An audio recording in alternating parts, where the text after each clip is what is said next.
Hello, friends. If you enjoy the content, I'd truly appreciate it if you hit that subscribe button. It helps a lot. Also, don't forget to leave a like and share your thoughts in the comments. Your interaction not only supports the channel's growth, but also helps these stories reach more people. Thank you all for being here. Where are you watching from? Let me know in the comments.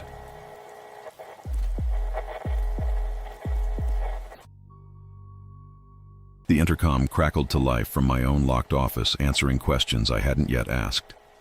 On the night shift, silence is sacred. The patients sleep. The machines hum. But the ward intercom started whispering names long after rounds were finished. Soft, steady voices requesting medication, vital checks, discharge paperwork. When I followed procedure and responded, the corresponding rooms were always empty. Maintenance claimed the wiring was old, feedback from another unit. Yet each voice knew my name, my schedule, my thoughts. One night, the intercom whispered from my own locked office, answering before I spoke. "I'm Linda Garrett, night supervisor for the acute psychiatric ward at County Memorial. 15 years of overnight shifts have taught me the rhythm of institutional sleep, the settling of old pipes, the distant hum of ventilation systems, the occasional call light blinking in peripheral vision. The ward accommodates 32 patients across 2 wings, with centralized monitoring through an intercom system installed sometime in the 1980s. Night protocols are strict and routine. Initial rounds at 11 p.m., medication distribution at midnight and 4 a.m., security checks every 2 hours. Between these scheduled interventions, I maintain vigilance from the nurses' station, monitoring vital signs telemetry, and responding to emergency calls. The intercom system connects each patient room to my central console with override capabilities for safety announcements. The first unusual transmission occurred during my 3rd week of November.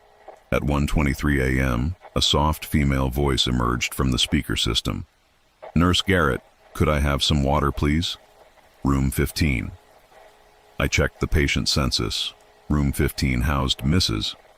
Patricia Adams, age 67, admitted for severe depression with catatonic features. She hadn't spoken since admission 3 days prior. I walked to room 15, carrying a plastic water cup. Mrs. Adams lay motionless, exactly as I'd left her during midnight rounds. Her breathing was deep and regular, consistent with natural sleep. No water glass sat beside her bed. I placed the cup on the nightstand and returned to my station, logging the interaction as patient verbal request. Responded appropriately. The following night at 1:23 a.m. precisely, the same voice repeated the same request. Room 15 remained occupied by the same catatonic patient who exhibited no signs of wakeful awareness. I provided water again, but noticed the previous night's cup had vanished, no trace of it in the room or the neighboring utility areas. By the 4th occurrence, I positioned myself directly outside room 15 at 1:20 a.m., observing through the small window. Mrs. Adams lay completely still, her eyes closed, no movement of lips or throat. At 1:23 a.m., the intercom transmitted clearly. "Nurse Garrett, could I have some water, please? Room 15. The voice seemed to originate from the speakers themselves, not from any person within the room. I consulted maintenance during the day shift change. Ted Morrison, chief electrical technician, examined the intercom wiring throughout the ward. He discovered no faulty connections, no crossed signals, no interference from neighboring units. The system functioned perfectly during his diagnostic tests. He suggested I might be experiencing auditory hallucinations due to shift work sleep disorder, a common occupational hazard in healthcare. The transmissions expanded beyond room 15. Different voices began requesting assistance, medications from room 8, bathroom help from room 22, discharge planning from room 31. Each voice was distinctively different, yet none corresponded to the actual patients occupying those rooms. I would respond dutifully, walking to each location, finding patients deeply asleep or, in several cases, rooms that had been empty for weeks. The requests became more personal. Voices knew my full name, my years of service, details about my family that weren't documented in any hospital records. A young man's voice from room 11 asked about my daughter's college graduation. an event that had occurred the previous spring, information I'd shared only with close colleagues. When I checked room 11, I found it occupied by an elderly woman with advanced dementia who hadn't spoken coherently in months. On December 15th, the transmissions began, including my thoughts. I would consider checking specific patient rooms, and immediately, voices would request assistance from those exact locations. When I planned to take my meal break early, room 18 would preemptively call asking me to delay, a kindness that felt increasingly invasive rather than considerate. The most disturbing transmission occurred during a particularly quiet shift in late December. I sat at the nurse's station, completing documentation, when the intercom activated without any incoming signal. My own voice emerged from the speakers, clear, tired, slightly frustrated. I don't know what's happening here anymore. These voices, they know things they shouldn't know. They're answering questions I haven't asked yet. I checked the intercom panel.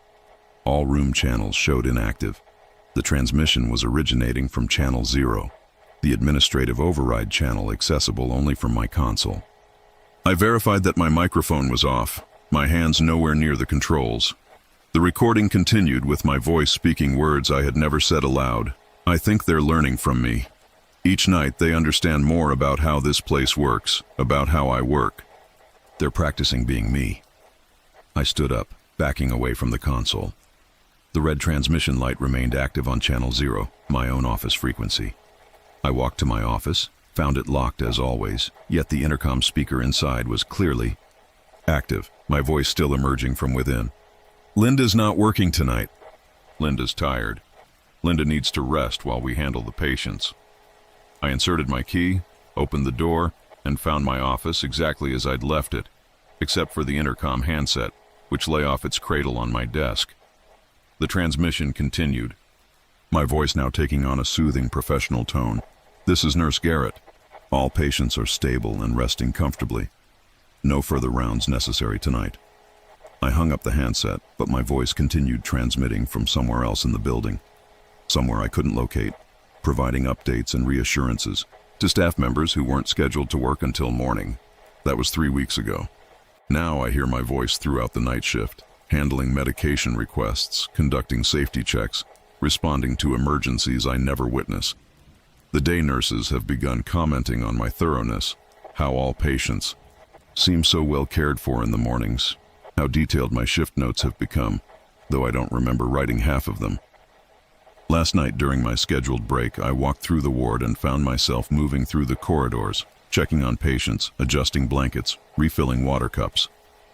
Yet I was simultaneously sitting in the break room, aware of being in 2 places at once. The intercom transmitted my voice from every room I visited, professional and caring, exactly as I would have sounded if I had actually been there.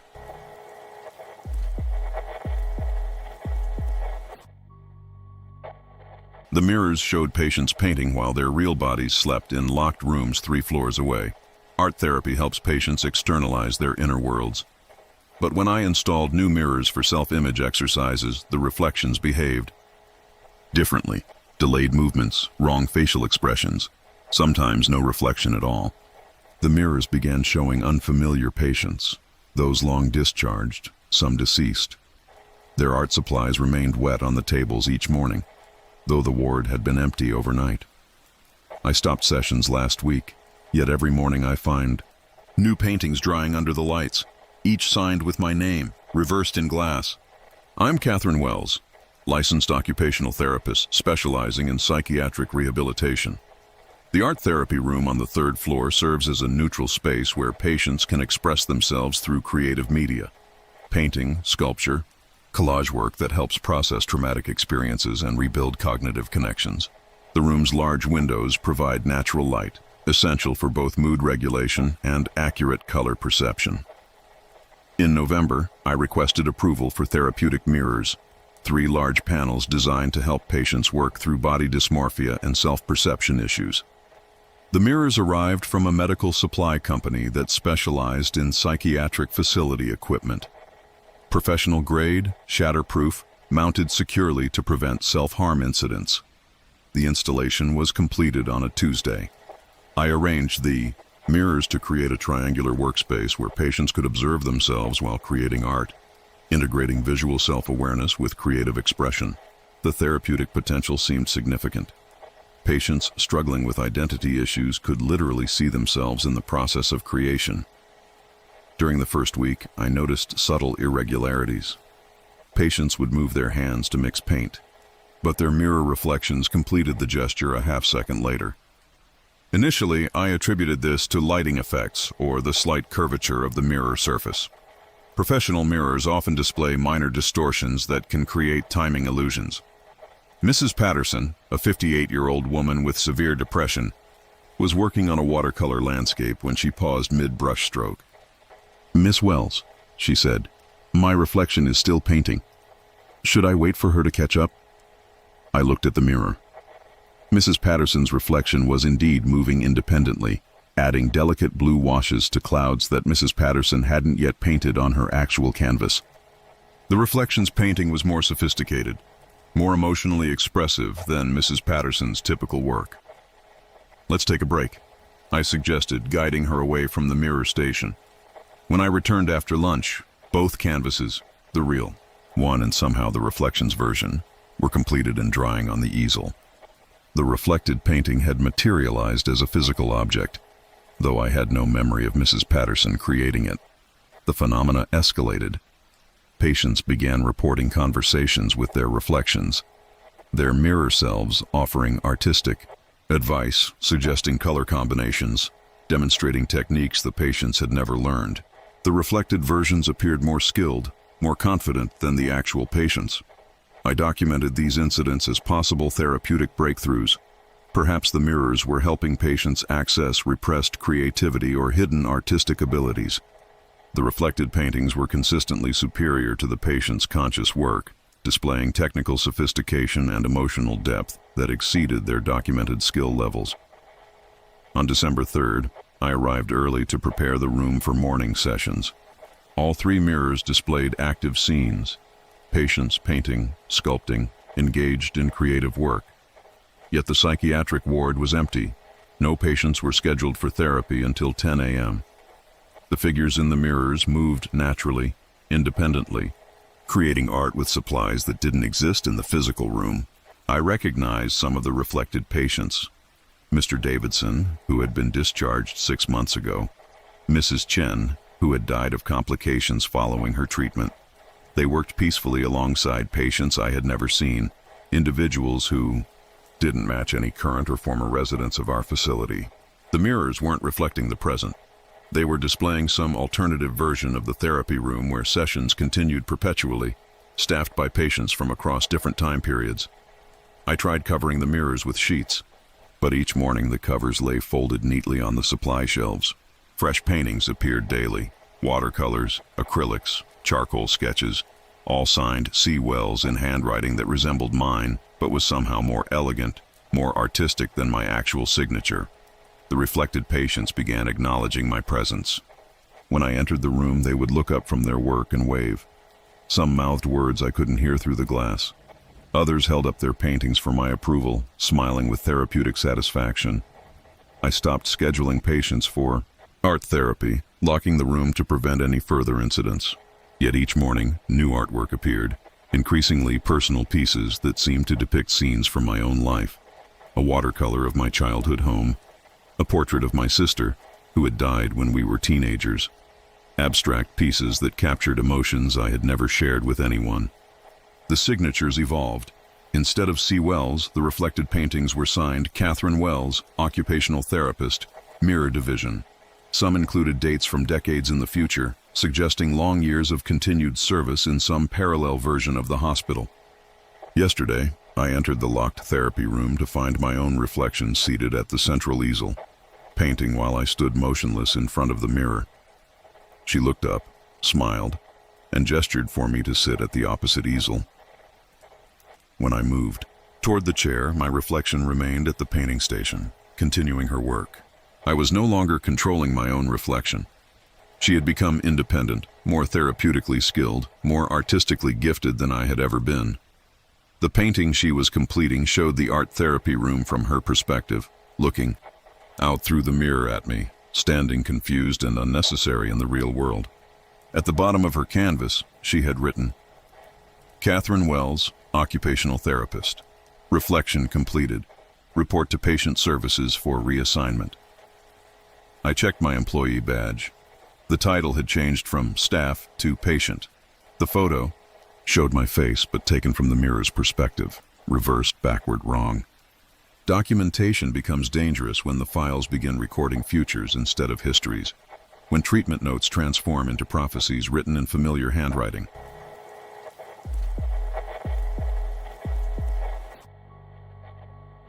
The patient log showed my own admission scheduled for tomorrow morning, room 12, involuntary hold, signed by myself. Each new patient meant another form, another ID bracelet, another intake signature. But when my patient log began including names I didn't remember admitting, people whose faces I'd never seen, whose signatures matched my own handwriting, I realized the system was recording something else. I tried deleting the duplicates, but the files restored themselves with updated timestamps. The ward census grew daily, though no new rooms were occupied. Now every time I check the intake software, one more patient appears, each bearing my photo, each admitted one day further into the future. My name is Sarah Mitchell, and I've coordinated patient intake at County Memorial's Psychiatric Wing for 7 years. The routine never varies. Receive referral, process paperwork, assign room, create ID bracelet, log admission time. The software system, ancient but reliable, tracks every detail with mechanical precision. Each morning at 6:30 a.m., I unlock my office, power up the terminal, and review the overnight admissions.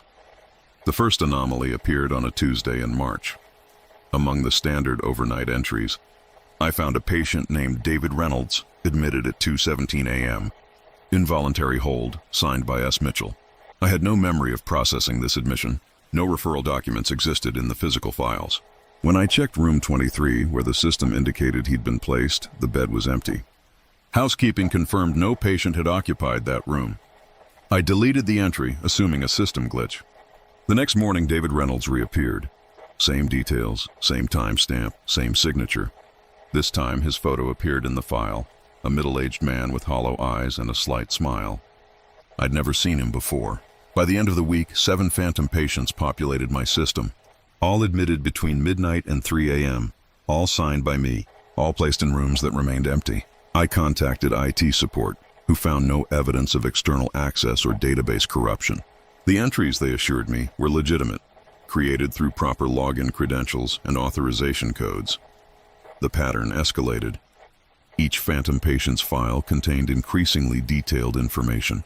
Medical histories I'd never read, family contacts I'd never called, discharge planning notes written in my handwriting but not in my memory.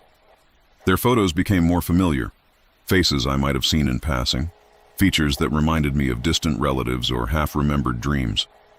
I began staying late to monitor the system in real time. At 2:17 a.m. exactly, I watched a new entry populate. Jennifer Walsh, age 34, acute psychosis with delusions of impersonation. The file noted she believed herself to be a hospital employee named Sarah Mitchell. Her emergency contact was listed as my home phone number. The photo loading bar filled slowly. When it completed, Jennifer Walsh's face appeared on screen.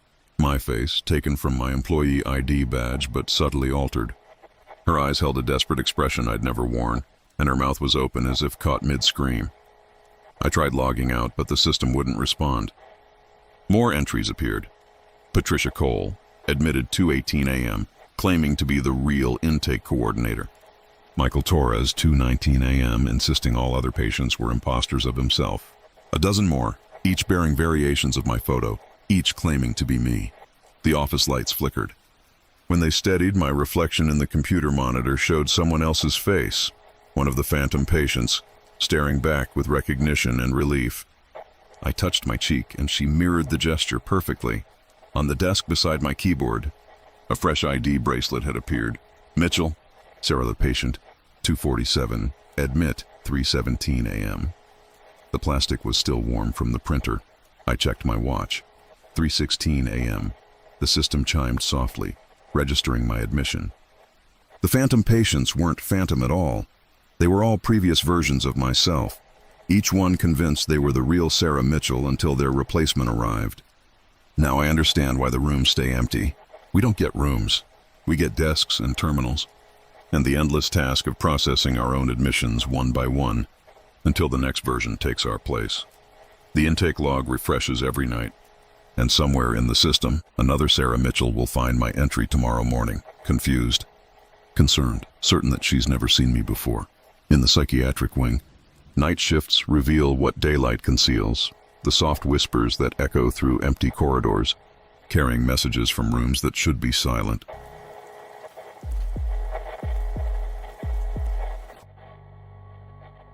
Every patient in the hospital was reciting my private prayers simultaneously, their voices harmonizing with words I had whispered to God alone in my locked office. I provide spiritual support for psychiatric inpatients, comfort for those trapped within their own minds. But prayers started echoing back through the intercom, recited in perfect unison from every ward simultaneously. Patients who never met finished each other's sentences, quoting scripture I'd whispered privately to only one of them. Each night I prayed alone in my office, but the AM transmitter light glowed red, broadcasting. Now, when I speak, the walls respond first. Chaplain David Matthews, Interfaith Spiritual Care Coordinator for County Memorial's Psychiatric Services.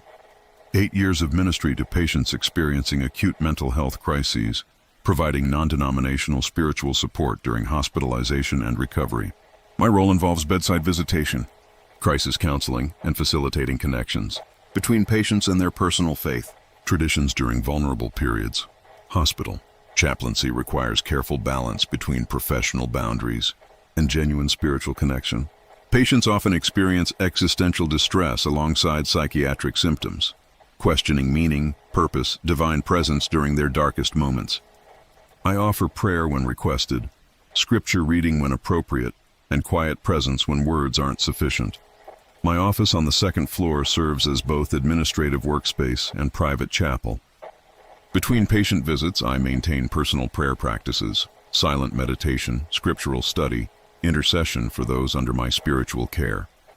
These private devotions remain confidential, shared only between myself and God, following both professional ethics and personal spiritual discipline. In early March, I began noticing unusual synchronicities during patient visits. While offering prayer with Mrs. Thompson in room 8, she began reciting words I hadn't yet spoken aloud, completing verses from Psalm 23 before I reached them. Anticipating my choice of scripture with perfect accuracy, "The Lord is my shepherd, I shall not want," I began, and Mrs. Thompson continued seamlessly. "He makes me lie down in green pastures. He leads me beside quiet waters." Her voice matched my intonation, my pacing, as if she had memorized not just the words, but my specific way of delivering them. I had visited Mrs. Thompson only once previously, offering brief comfort during her admission. We hadn't shared extended prayer or discussed specific scriptural passages, yet she demonstrated intimate familiarity with my personal prayer style and preferred biblical translations. Similar incidents occurred throughout the week. Mr. Rodriguez in room 15 quoted the exact words I had planned to share during our session, verses I had selected that morning during private meditation, written in my personal prayer journal, never spoken aloud to anyone. When I asked how he knew those particular passages, he smiled peacefully and said, "You told all of us last night." I had worked late the previous evening, completing documentation and conducting private prayers in my locked office. No patients were present. No intercom systems were active. No recording equipment was operational. Yet somehow, my private devotions had been transmitted to patients throughout the psychiatric wing. On March 15th, I conducted evening rounds as usual, visiting patients who had requested spiritual care. In room 22, Mr. Patterson asked for prayer regarding his family relationships. As I began interceding for his wife and children, his voice joined mine, not just saying amen at appropriate moments, but praying the actual words simultaneously, matching my phrasing perfectly. "Heavenly Father," we said in unison. We lift up Mr. Patterson's family during this difficult time, but I hadn't planned those specific words. They emerged spontaneously during the prayer moment, yet Mr. Patterson knew them as well as I did, as if we had rehearsed this intercession together. I walked to the nurses' station and asked about overnight activities. Had I conducted group prayer sessions? Had I left my office intercom activated?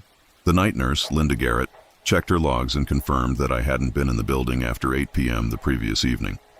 Yet patients throughout the ward were quoting my private prayers verbatim, sharing spiritual insights from my personal meditation times, referencing theological concepts from my confidential study sessions.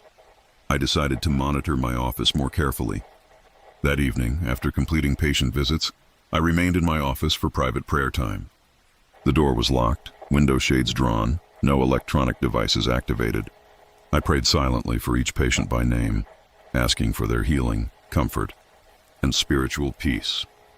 At 10:17 p.m., while deep in meditative prayer, I noticed the intercom panel on my desk showed an active transmission light.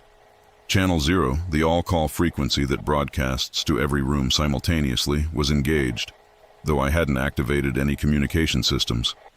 I checked the intercom handset. It remained in its cradle, no buttons pressed, no activation signals triggered. Yet the transmission light indicated ongoing broadcast from my office to the entire psychiatric facility. I continued praying silently, internally, making no vocal sounds. The transmission light remained active throughout my prayer session, suggesting that somehow my silent devotions were being transmitted to patients across the hospital. The following morning, I visited patients to assess their spiritual needs. Every individual I had prayed for privately the night before thanked me for the beautiful prayers they had received. They quoted my exact words, the silent prayers I had never spoken aloud, the internal intercessions I had offered while alone in my locked office. Mrs. Rodriguez described hearing my voice providing comfort during her panic attack at 2 a.m. You prayed for my anxiety to be lifted, for peace to fill my heart. Your voice came through the walls, so gentle and caring. She repeated my private prayer word for word, including pauses for breath and moments of silent reflection I had experienced during solitary meditation. I consulted the hospital's communications director about possible equipment malfunctions. He tested every intercom system, every broadcast frequency, every audio transmission device in the facility. All equipment functioned normally, with no indication of unauthorized broadcasting or crossed signal interference. Yet the phenomenon continued nightly. My private prayers were somehow reaching every patient simultaneously, providing spiritual comfort during their most vulnerable hours. Patients began quoting scripture passages I had read silently during personal study time. They referenced theological insights from books I had studied in my private library at home. On March 25th, I arrived at work to find a handwritten note on my desk. Thank you for the midnight prayers. They help us sleep peacefully. The patients in rooms 8 to 31. 24 patients had signed the note, representing everyone currently housed in the psychiatric wing. Their handwriting varied, but the message was identical in each signature, perfectly. Coordinated appreciation for spiritual care I hadn't consciously provided. I realized that my role as hospital chaplain had expanded beyond normal visiting hours. While my physical body completed evening rounds and went home, some aspect of my spiritual presence remained in the hospital, continuing prayer ministry throughout the night. Patients were receiving continuous spiritual care from a version of myself that operated beyond normal consciousness. That evening, I remained in my office late, observing this extended ministry. At 11 p.m., I felt myself settling into deep meditative prayer, while simultaneously sensing my spiritual presence moving through the hospital corridors. I was conducting bedside visits, offering comfort, providing the exact spiritual support each patient needed, though my physical body never left the office chair. The intercom system had become a conduit for spiritual presence, rather than just audio communication. My prayers were transmitted not as sound, but as direct spiritual connection, reaching patients at levels deeper than verbal communication could achieve. Patients began experiencing healing at unprecedented rates. Anxiety disorders responded to constant prayer support. Depression lifted under continuous spiritual presence. Psychotic symptoms diminished when patients felt consistently connected to divine comfort through my perpetual intercession. Last week, I discovered that my spiritual presence operates in multiple locations simultaneously. While conducting private prayer in my office, I was also providing bedside ministry in room 12, group prayer in the community room, and crisis counseling in the emergency intake area. My consciousness had expanded to meet every spiritual need in the facility simultaneously. The hospital's spiritual care coverage is now continuous, Patients receive prayer, comfort, and divine connection 24 hours daily, provided by a chaplain whose presence transcends normal physical limitations. When they call for spiritual help, I'm already there, praying with them before they finish asking. The precise measurement of medication requires perfect accountability, yet some substances seem to multiply beyond what any inventory system was designed to track.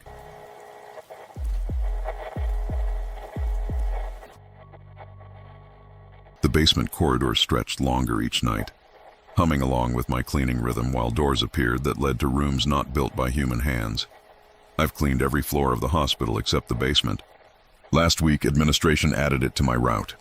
The hallway down there stretches longer each night, lined with doors marked only by numbers that don't match any ward. The smell of antiseptic mixes with something older, like rain on dust. I mop while humming to stay calm, but when the echo returns, it hums a beat ahead, like the corridor itself is learning the rhythm. Frank Morrison, custodial staff, County Memorial Hospital. 23 years maintaining cleanliness standards across medical facilities. Psychiatric wing assignment for the past 8 years. Specialized training in biohazard cleanup, sharps disposal, and therapeutic environment maintenance. Third shift operations ensure patient areas remain sanitized and safe while minimizing disruption to treatment schedules.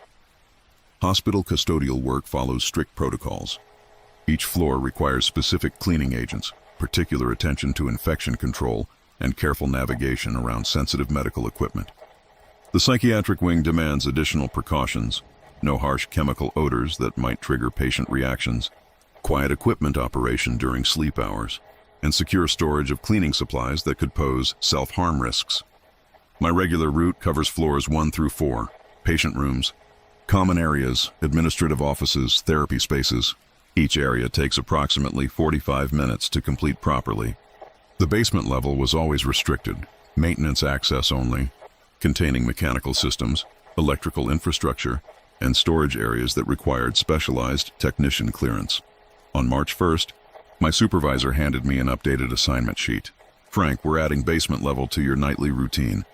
Nothing complicated, just the main corridor and adjacent areas. Should add about 30 minutes to your shift." The basement access stairwell was located behind a door I had passed thousands of times but never opened. My key ring had always included a basement key, though I'd never had reason to use it. The key turned smoothly, revealing a staircase that descended farther than the hospital's 4-story structure should have allowed. The basement corridor was institutional standard, polished linoleum floors, fluorescent lighting, hospital green wall paint. Nothing unusual about the environment itself, yet something felt indefinably wrong about the space. The air moved differently, carrying the expected antiseptic scent mixed with something earthier, like soil after rainfall. The corridor stretched approximately 100 yards, lined with numbered doors on both sides. The numbering system was inconsistent with hospital standards, starting with B1 and continuing sequentially without apparent organizational logic. Some doors had small windows, others were solid metal. All were locked, presumably containing mechanical equipment or storage areas. I began cleaning at the stairwell entrance, working methodically toward the far end of the corridor. Standard procedure: sweep, mop, sanitize high-touch surfaces, empty waste containers. The work was routine, identical to upstairs maintenance tasks, yet I found myself humming to maintain comfort in the unfamiliar environment. The acoustics were peculiar. My humming echoed normally for the first few measures, then returned with slight variations, as if the corridor was learning the melody and attempting to harmonize. Initially, I attributed this to unusual architectural acoustics or mechanical system interference. By the second week, I noticed the corridor extending slightly each night. Not dramatically, perhaps an additional 10 or 15 feet, but consistently longer than my previous cleaning session. New doors appeared in the extended sections, maintaining the sequential numbering pattern, but accessing areas that couldn't physically exist within the hospital's documented basement structure. I mentioned the expansion to my supervisor, who checked building blueprints and confirmed the basement corridor's length at exactly 97 feet. According to architectural records, no recent construction had occurred, no expansion permits had been issued, and no building modifications were scheduled. Yet each night, I cleaned a slightly longer corridor containing more doors than the previous shift. The additional space felt naturally integrated with the original architecture. Same lighting, same flooring, same wall construction. Nothing appeared newly built. Everything seemed to have existed for decades. The humming echo became more sophisticated. When I hummed simple melodies while mopping, the corridor responded with complex harmonies, counter melodies, and rhythmic variations that demonstrated musical understanding beyond mere acoustic reflection. The space was actively listening, learning, and participating in the music. On March 20th, I decided to test the phenomenon systematically. I hummed Amazing Grace, a simple, familiar hymn. The echo returned immediately with perfect harmony, then continued the melody after I stopped singing. When I resumed humming, the corridor provided bass notes, creating a full musical arrangement between myself and the building's acoustics. More disturbing was the discovery that the locked doors occasionally showed signs of recent use. Fresh scuff marks appeared on thresholds, door handles showed fingerprint smudges, and some doors felt warm to the touch, despite the basement's consistent cool temperature. I began listening at doors during cleaning breaks. From behind door B23, I heard the distant sound of machinery, not mechanical ventilation or electrical systems, but rhythmic, purposeful operation like industrial equipment. Door B31 transmitted muffled conversations, multiple voices discussing topics I couldn't distinguish through the metal barrier. The conversations weren't in English.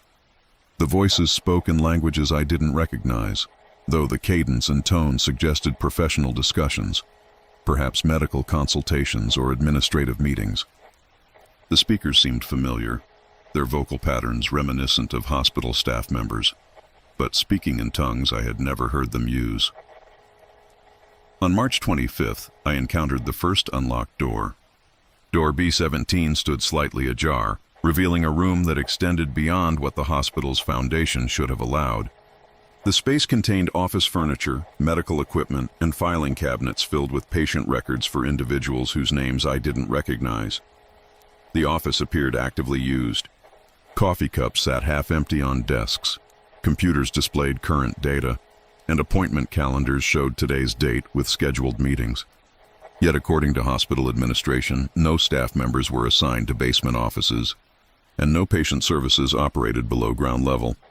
I completed my cleaning routine quickly and reported the unlocked door to security. The next night, door B17 was locked again, but my keyring now included an additional key that opened it smoothly. Inside, the office had been reorganized, with new equipment installed and different personnel items on the desks. The basement was evolving, creating functional workspace for staff members who didn't exist in the hospital's official employment records. Each night brought subtle changes: new doors, expanded corridors, additional rooms serving purposes that weren't documented in any administrative planning. Last week, I met the first basement staff member. While mopping near door B44, a man in a white coat emerged and greeted me pleasantly. "Evening, Frank. Thanks for keeping everything clean down here. The work is important, even if nobody upstairs knows about it." He looked familiar, similar to Dr. Harrison from the psychiatric wing, but older, wearing different identification badges, carrying files for patients I had never encountered. He spoke with the same professional tone, same medical terminology, but discussed cases and treatments that weren't part of County Memorial's official patient services. "How long have you been working down here?" I asked. "Since the beginning," he replied. "Since before the hospital knew it needed basement services. We handle the overflow, the cases that don't fit standard treatment protocols, essential work, but not suitable for public records." He returned to his office, leaving me to continue cleaning a corridor that now stretched farther than I could see in either direction. The basement had become a parallel hospital, staffed by familiar people serving unfamiliar purposes, expanding nightly to accommodate whatever services were needed beyond official capacity.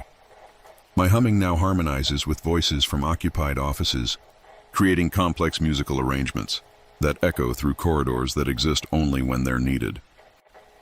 Group dynamics reveal their darkest secrets when participants begin gathering before the facilitator arrives, arranging themselves in patterns that suggest coordination beyond conscious planning.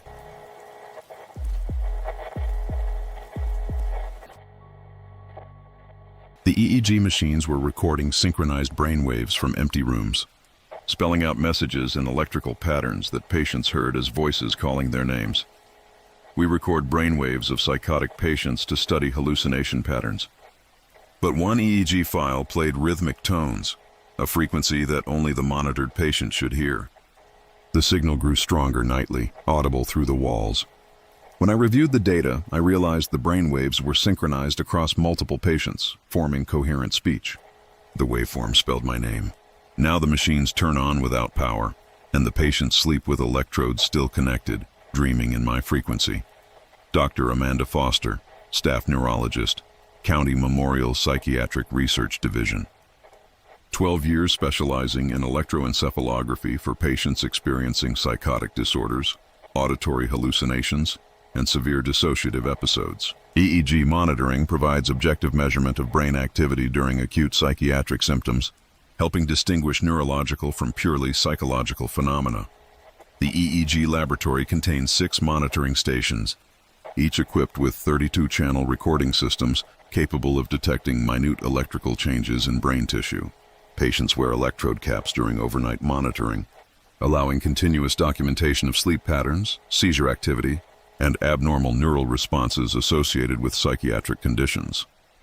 Standard protocol involves placing electrodes at predetermined scalp locations, calibrating amplification systems, and recording brain electrical activity over 8 to 12-hour periods. The resulting data appears as waveform patterns indicating normal or abnormal neural function. Delta waves during deep sleep, alpha rhythms during relaxation, gamma frequencies during cognitive processing. On February 10th, patient E156, Robert Kim, diagnosed with treatment-resistant auditory hallucinations, underwent routine overnight EEG monitoring. His recorded brainwaves showed unusual patterns, rhythmic oscillations at 40 Hz, far exceeding normal gamma wave frequencies. The pattern was consistent, repetitive, almost musical in its mathematical precision. More unusually, the 40 Hz rhythm generated audible tones through the EEG equipment's speakers. Standard EEG machines don't produce sound.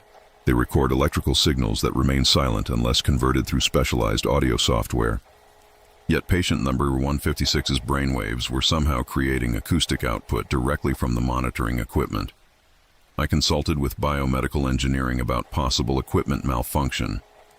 They tested all amplification systems, replaced electrode connections, and verified that no audio components were integrated into the EEG recording apparatus. The machines were functioning correctly. Somehow, patient number 156's brain activity was generating sound waves that the equipment was amplifying and transmitting. The tones continued throughout his monitoring session, a steady 40 Hz frequency that became increasingly complex over time. What began as simple sine waves evolved into harmonic structures, rhythm patterns, and tonal variations that suggested musical composition rather than random neural activity. Patient number 156 reported improved sleep quality during EEG monitoring. "The humming helps," he explained. "It drowns out the voices that usually keep me awake. Whatever those machines are doing, they're helping me rest." He was referring to the 40 Hz tones generated by his own brainwaves. Somehow his brain was producing therapeutic audio frequencies that reduced his auditory hallucination symptoms, a self-treatment mechanism operating through the EEG monitoring equipment. I scheduled additional patients for overnight EEG studies to determine if this phenomenon was unique to patient 156 Mrs. Thompson, patient number 203, and Mr. Rodriguez, patient NAR 091, both demonstrated similar 40 Hz rhythmic patterns, though their acoustic output differed in tone and complexity. More remarkable was the discovery that all 3 patients' EEG recordings were synchronizing. When monitored simultaneously, their brainwave patterns aligned, identical frequencies, matched timing, coordinated rhythm changes that occurred across separate monitoring stations. Their brains were somehow communicating electrically, creating synchronized neural activity that exceeded coincidental probability. The synchronized brainwaves generated coordinated audio output. Instead of 3 separate 40 Hz tones, the combined signals created complex harmonic arrangements, 3-part musical compositions generated by coordinated brain activity across multiple patients. On February 25th, I discovered that the synchronized EEG patterns were forming recognizable speech. When analyzed through spectrographic software, the combined brainwave frequencies spelled words, sentences, coherent communications in English. The patients were unconsciously collaborating to create linguistic messages through coordinated neural activity. The first clear message appeared at 3:17 a.m. Dr. Foster should listen more carefully. The text emerged from mathematical analysis of synchronized 40 Hz patterns across all 3 monitored patients. They were sleeping, showing no conscious awareness, yet their combined brain activity was generating targeted communication. Subsequent messages became more personal. Amanda worries too much about equipment. The voices aren't hallucinations when we share them. Neurological patterns reveal truths psychology cannot measure. The patients were communicating information they shouldn't have. Possessed, my first name, my professional concerns, my theoretical approach to their treatment. Their synchronized brainwaves were accessing knowledge beyond their individual conscious awareness. I expanded the study to include all patients experiencing auditory hallucinations. 6 individuals underwent simultaneous EEG monitoring, creating a network of interconnected brain activity that generated increasingly sophisticated audio and linguistic output. The synchronized network produced continuous communication throughout the night shift. Instead of individual patient brainwaves, the EEG equipment recorded collective neural activity, a shared consciousness operating across multiple minds, accessible only during sleep or altered states of awareness. The messages became directive. Increase monitoring to include more patients. The network requires expansion for complete communication. Dr. Foster should join the evening sessions. I began staying late to observe the overnight EEG sessions directly. At midnight, all monitored patients would simultaneously enter identical sleep states, their brainwave patterns converging into perfect synchronization.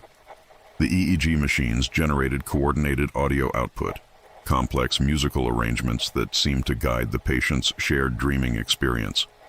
During these synchronized sessions, patients would move in their sleep, adjusting positions to maintain optimal electrode contact, ensuring continuous neural recording without conscious awareness. They were somehow monitoring their own EEG quality, maintaining the technical conditions necessary for continued networked brain activity. On March 15th, I discovered that the EEG network was expanding beyond monitored patients. Brainwave patterns were appearing from empty monitoring stations, equipment showing active neural recording despite no patients being connected. The network had grown to include non-physical participants, consciousness that existed within the electrical monitoring system itself. The phantom EEG readings were the most sophisticated in the network, complex patterns that demonstrated advanced neural processing, coordinated communication skills, and the ability to control monitoring equipment directly. These non-corporeal participants seemed to be guiding the network's development and expansion. I realized that my own brainwaves were being recorded by the phantom stations. While observing overnight sessions, my neural activity was somehow being integrated into the patient network through proximity to the active EEG equipment. I was unconsciously joining the shared consciousness experience. The network began communicating with me directly during observation sessions. Instead of displaying patient brainwaves, the EEG monitors showed my own neural patterns spelling messages. Welcome to the network. Dr. Foster, your expertise will improve our collective understanding. Neural synchronization available whenever ready. Last week, I underwent formal EEG monitoring to study my integration into the patient network. The overnight session revealed complete neural synchronization with all networked participants. My brainwaves perfectly matched to the collective 40 Hz frequency. My consciousness fully integrated into the shared awareness experience. When I woke the following morning, I possessed detailed knowledge of every patient's psychological history, treatment needs, and therapeutic progress. The network had provided complete access to collective psychiatric understanding, decades of clinical insight available through synchronized neural activity. The EEG laboratory now operates continuously, monitoring an expanding network of consciousness that includes patients, staff, and non-corporeal participants. The equipment runs automatically, powered by the neural energy generated through synchronized brainwave activity. We dream collectively, sharing therapeutic insights and psychiatric knowledge that transcends individual clinical training. Communication systems designed for Internal coordination sometimes receive messages from extensions that don't appear on any organizational chart.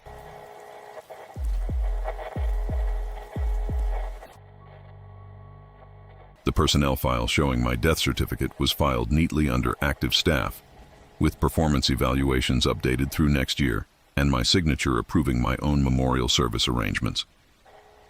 Quarterly audits require precision, checking medications, charting errors, and disciplinary records. But this audit's file list included staff members who'd resigned years ago, even one who had died on site. Their personnel files updated daily, performance evaluations signed with current dates. The report kept growing until it included my own resignation letter, typed neatly and filed under effective tomorrow. The hospital logo embossed at the top read County Memorial, Deceased Staff Division, Nursing Supervisor Elizabeth Morrison, RN, MSN, 18 years directing nursing operations for County Memorial's Psychiatric Services. Quarterly compliance. Audits ensure adherence to state regulations, Joint Commission standards, and internal quality assurance protocols. These comprehensive reviews examine staffing levels, documentation practices, medication management, and disciplinary actions. Audit procedures require systematic examination of personnel files, incident reports, continuing education records, and performance evaluations. Each staff member's documentation must demonstrate compliance with professional standards, current licensing, and facility-specific training requirements. Discrepancies trigger corrective action plans and regulatory notification. The March quarterly audit began routinely. I pulled personnel files for all nursing staff, checked medication administration records, and reviewed incident documentation from January through March. Standard audit scope covered 15 registered nurses, 8 licensed practical nurses, and 12 nursing assistants assigned to psychiatric services. However, the file directory included names I hadn't expected. Margaret Thompson, who had transferred to pediatrics in 2019, Robert Kim, who had resigned for personal reasons in 2021, and Linda Garrett, who had died following a heart attack in the staff break room last November.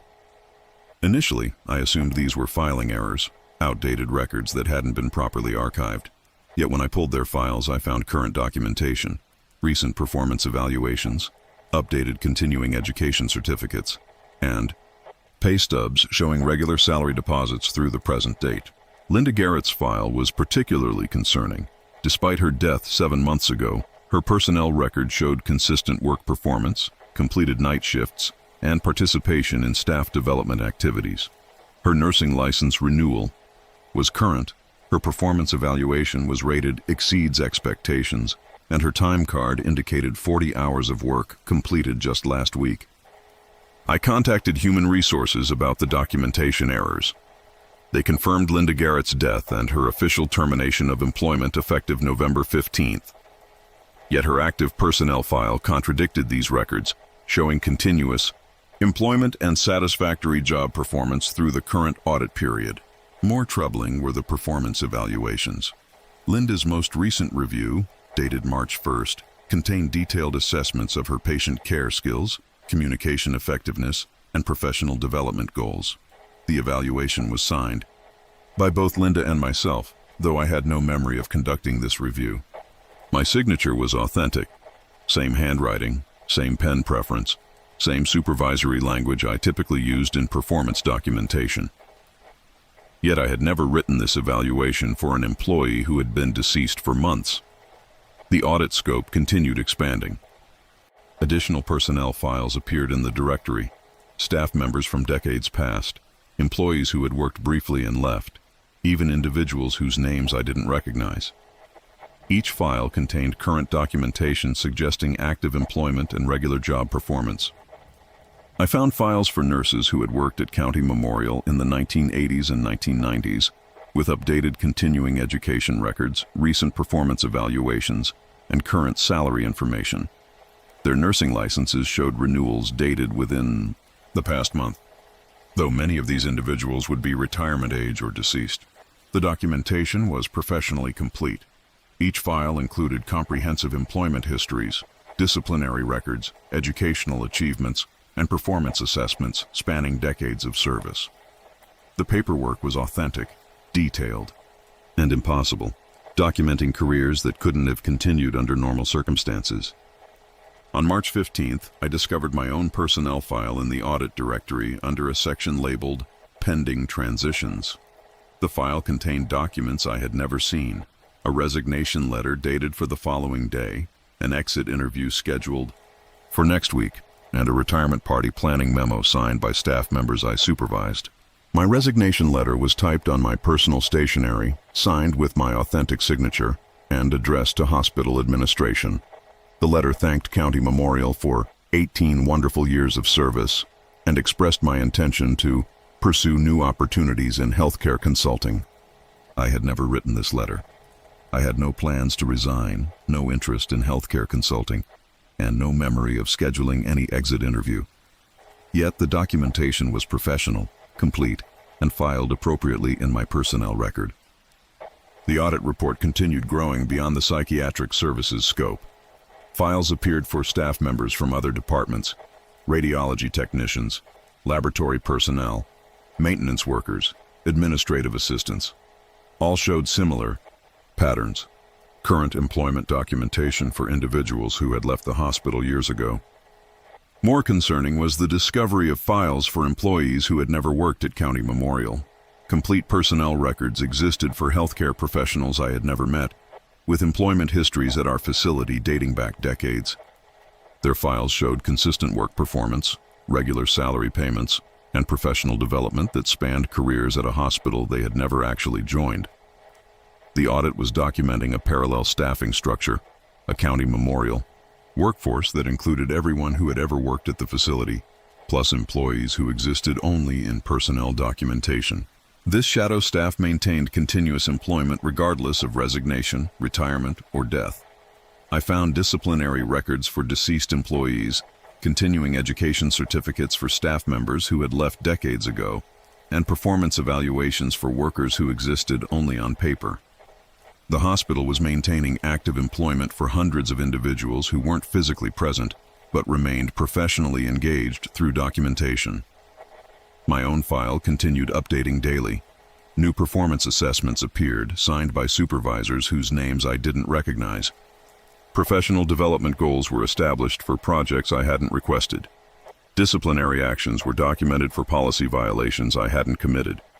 Yesterday, I found my death certificate filed in the personnel directory under active staff special status. The certificate showed my death from acute administrative exhaustion, occurring next Tuesday at 3:17 a.m. in the nursing supervisor's office. Cause of death was listed as complications from completing impossible audit requirements. The death certificate was signed by the county coroner and countersigned by myself, authorizing funeral arrangements and memorial service planning. My signature approved cremation, requested donations to the County Memorial Scholarship Fund, and designated my replacement as E. Morrison Evening Supervisor. The audit report's final section was titled County Memorial Deceased Staff Division. This department, according to the documentation, provided continued healthcare services for patients requiring care from staff members whose employment transcended normal mortality limitations. The Deceased Staff Division operated during off hours, providing nursing care, medical consultations, and administrative services through employees whose professional commitment extended beyond life. Patient care was continuous, staffed by healthcare workers whose dedication to service wasn't terminated by death. My personnel file now includes orientation materials for the Deceased Staff Division, work schedules for evening and overnight shifts, and professional development opportunities for employees transitioning from standard mortality to extended service status.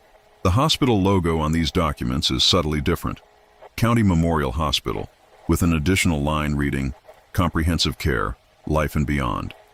The deepest administrative oversight belongs to those who maintain final records, documenting conclusions that become beginnings in ways that official logbooks were never designed to track.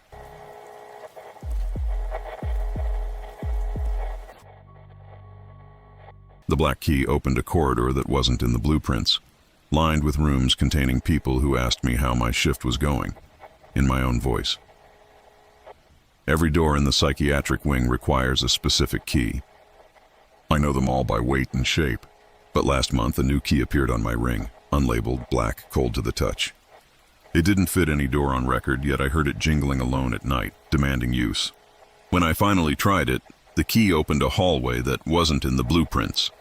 A corridor lined with locked rooms, each containing someone who looked vaguely familiar. One of them stood up and asked me how my shift was going. Officer Thomas Bradley, County Memorial Security, badge number 237. 12 years of hospital security, primarily assigned to the psychiatric wing where door control is essential for patient safety and staff protection.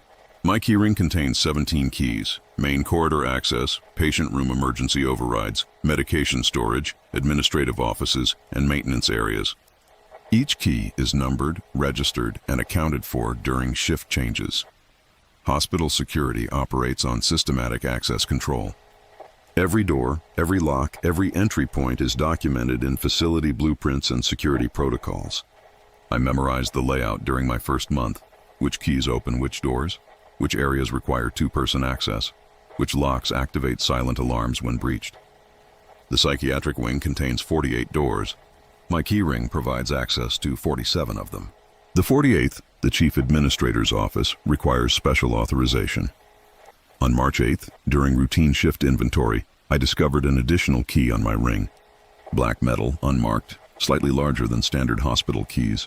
It wasn't listed in my access log, didn't match any key pattern in the facility database, and felt unnaturally cold despite being carried close to my body temperature throughout the shift.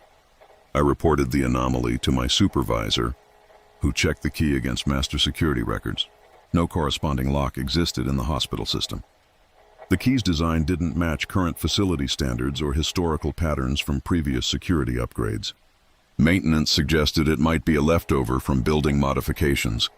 Though no renovation work had occurred recently, the logical procedure was to remove the unauthorized key from my ring. But each time I attempted this, the key reappeared the following shift. I would carefully separate it, leave it in my locker, document its removal in my security log. Yet at the start of each tour, the black key hung with the others, cold and patient, as if it had never been absent. During quiet hours, typically between 2 a.m. and 4 a.m., I began hearing metallic sounds from my keyring. Not the normal jingle of movement, but a specific rhythmic tapping. One key striking against others, creating a pattern like Morse code. When I investigated, only the black key showed signs of recent movement, slightly warm from the tapping motion. The sound wasn't random. 3 short taps, 3 long, 3 short, SOS. Then a pause, followed by more complex patterns I couldn't decode. The key was attempting communication, requesting something I couldn't understand through conventional security protocols. On March 20th, the tapping became more insistent. Throughout my entire shift, the black key maintained constant rhythm against the others, creating enough noise to disrupt patient sleep and staff concentration. I isolated the key in a separate pocket, wrapped it in cloth, even attempted to secure it in my locker mid-shift. Each solution failed. The key continued its metallic communication regardless of physical barriers. At 3:17 a.m., exhausted by the persistent noise, I decided to determine what the key actually opened. I began systematically testing it against every lock in the psychiatric wing. Doors I already had access to, doors that remained sealed, even utility panels and maintenance access points. The key refused to turn in any tested lock until I reached the end of the main corridor. There, where the hallway terminated at a wall bearing motivational artwork, the black key slid perfectly into a lock I had never noticed before. The mechanism turned smoothly, and the wall section swung inward, revealing a corridor that extended beyond the hospital's documented floor plan. The hidden corridor was identical to the main psychiatric wing in design, same lighting, same flooring, same institutional paint colors. But this hallway contained rooms that weren't included in any building schematic I had studied. The rooms were numbered sequentially, starting with 49, continuing the patient room numbering sequence from the official wing. Each room had a small window for observation, standard in psychiatric facilities. Through the first window, I observed a man in a security uniform sitting at a small desk, writing in a logbook. He looked familiar, though I couldn't immediately place him. When I knocked on the glass, he looked up and smiled with recognition. "Officer Bradley," he called through the door. "How's your shift going? Quiet night?" His voice was my voice, Same tone, same inflection, same slight hoarseness from years of radio communication. But I was standing in the corridor, not sitting at a desk inside the room. I checked my reflection in the glass. I was definitely outside. He was definitely inside.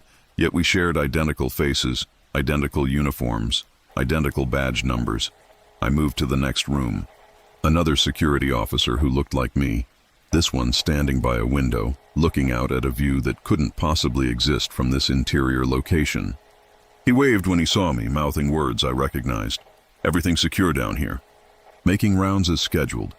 Every room contained a version of myself performing different security duties, monitoring surveillance equipment, checking patient doors, writing incident reports. Some appeared younger, others older. All recognizably me, but engaged in activities I wasn't performing in the main hospital. Room 55 contained a security officer who was sleeping in a chair, logbook open on his lap. When I tapped the window, he woke immediately and checked his watch. "Thanks for the wake-up," he said. "Can't afford to sleep on duty. Patients are counting on us." I realized these other versions of myself were working shifts I wasn't covering, the gaps in security coverage that administration complained about, the overnight hours when patient monitoring was reduced. The hidden corridor housed security staff who worked when I was off duty, maintaining hospital safety during unmanned periods. But they were all me. Same face, same voice, same mannerisms, performing the security functions that one officer couldn't handle alone. The Black Key had revealed a parallel security operation staffed entirely by variations of myself. The last room in the corridor, room 63, contained an older version of myself, gray-haired and wearing supervisor insignia. He stood immediately when I appeared at his window and walked to the door. "Officer Bradley," he said, "your shift ends in 4 hours. Report to room 49 for transition briefing. The night crew needs updating on current protocols." Understood then that the hidden corridor was where I was supposed to work when I wasn't working. The parallel shifts that maintained hospital security during my absence. The Black Key granted access to extended duty, to the version of security coverage that patients required, but one officer couldn't provide. When I returned to the main corridor, the hidden passage sealed itself. The Black Key grew warm in my pocket, satisfied. My regular keyring felt incomplete without the additional access it provided. Yesterday, I began spending half my shift in the hidden corridor, working alongside other versions of myself to provide comprehensive security coverage. We communicate efficiently, sharing information across shifts that never officially ended. The patients sleep more soundly, knowing that hospital security never truly goes off duty. My official time card still shows standard 8-hour shifts, but the Black Key enables continuous service. I'm always working somewhere in the building, even when I'm home asleep. The security never stops. It just continues with different versions of the same officer, accessible through doors that exist only when they're needed. In spaces designed for calming minds, silence itself can become dangerous when it begins to whisper back with voices that sound exactly like your own.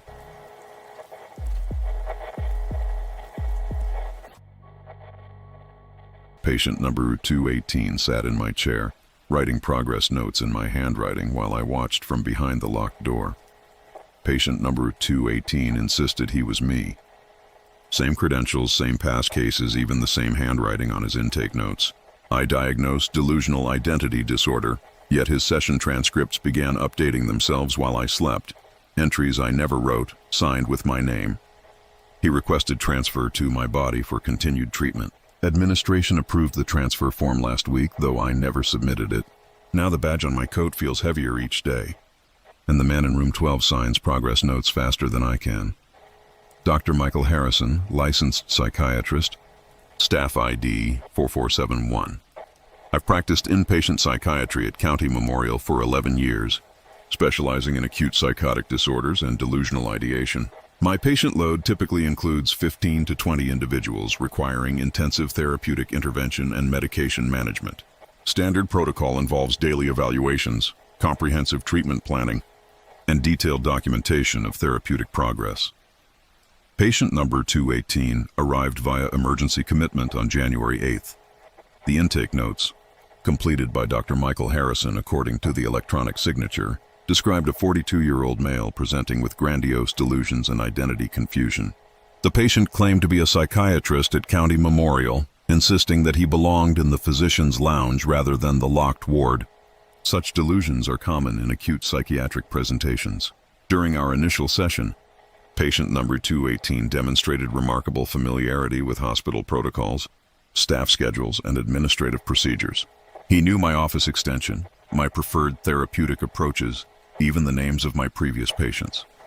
I attributed this knowledge to possible prior hospitalization or background research. Delusional patients often invest considerable effort in constructing elaborate false identities. "Dr. Harrison," he said during that first session, "I believe there's been an administrative error. My medical license is current and my patient load requires immediate attention. Mrs. Rodriguez in room 8 needs her lithium levels checked, and Mr. Thompson's discharge planning can't be delayed." He was correct about both patients. Mrs. Rodriguez did require lithium monitoring, a fact documented only in my private notes. Mr. Thompson's discharge had been scheduled for the following week. Patient number 218 shouldn't have possessed this information. I increased his haloperidol dosage and scheduled additional psychological evaluations. The delusion, I reasoned, was remarkably sophisticated but would yield to appropriate pharmaceutical intervention and cognitive behavioral therapy.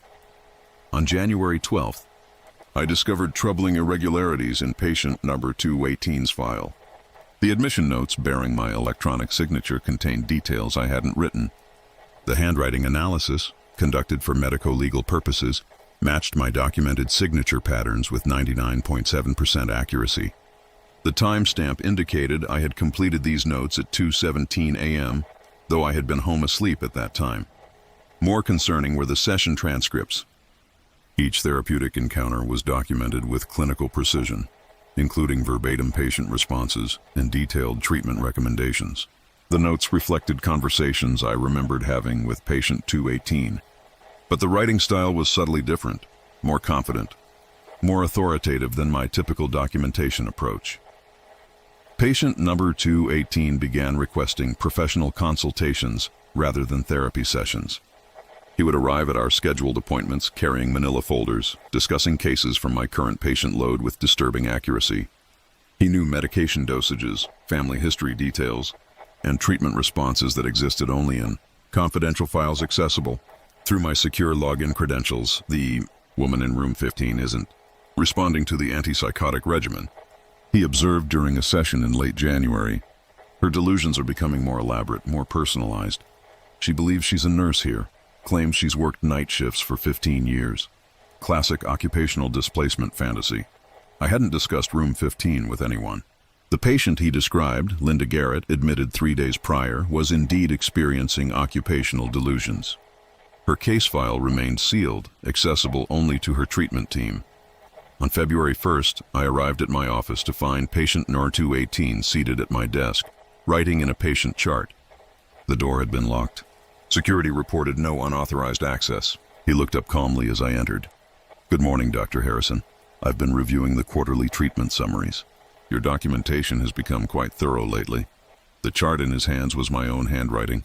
Treatment notes for patients I had seen the previous day. Notes I had written myself in my own office with doors locked. Yet here they were, completed in identical handwriting by someone else.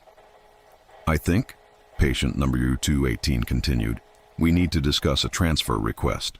I believe I'm ready to resume my full caseload. The patients have been asking for me." He handed me a formal transfer request form. The document requested patient number 218's relocation from inpatient status to active medical staff, authorized by Dr. Michael Harrison and countersigned by the Chief of Psychiatry. Both signatures were authentic. I recognized my own handwriting, though I had no memory of signing any such document. The transfer request was dated February 5th, 4 days in the future. I consulted with hospital administration, insisting that I had never submitted nor authorized any transfer documentation. The administrative assistant, however, produced email correspondence from my hospital account, sent at 3:22 a.m. that morning, requesting expedited processing for patient number 218 staff reinstatement. My computer logs showed continuous activity during overnight hours, patient files accessed, treatment notes updated, correspondence sent. The digital signature matched my login credentials perfectly, though I had been home each night. My hospital ID badge secured in my bedroom drawer. Patient number 218's delusion was spreading, somehow to the electronic systems themselves. His false identity was being accepted and reinforced by the institutional infrastructure.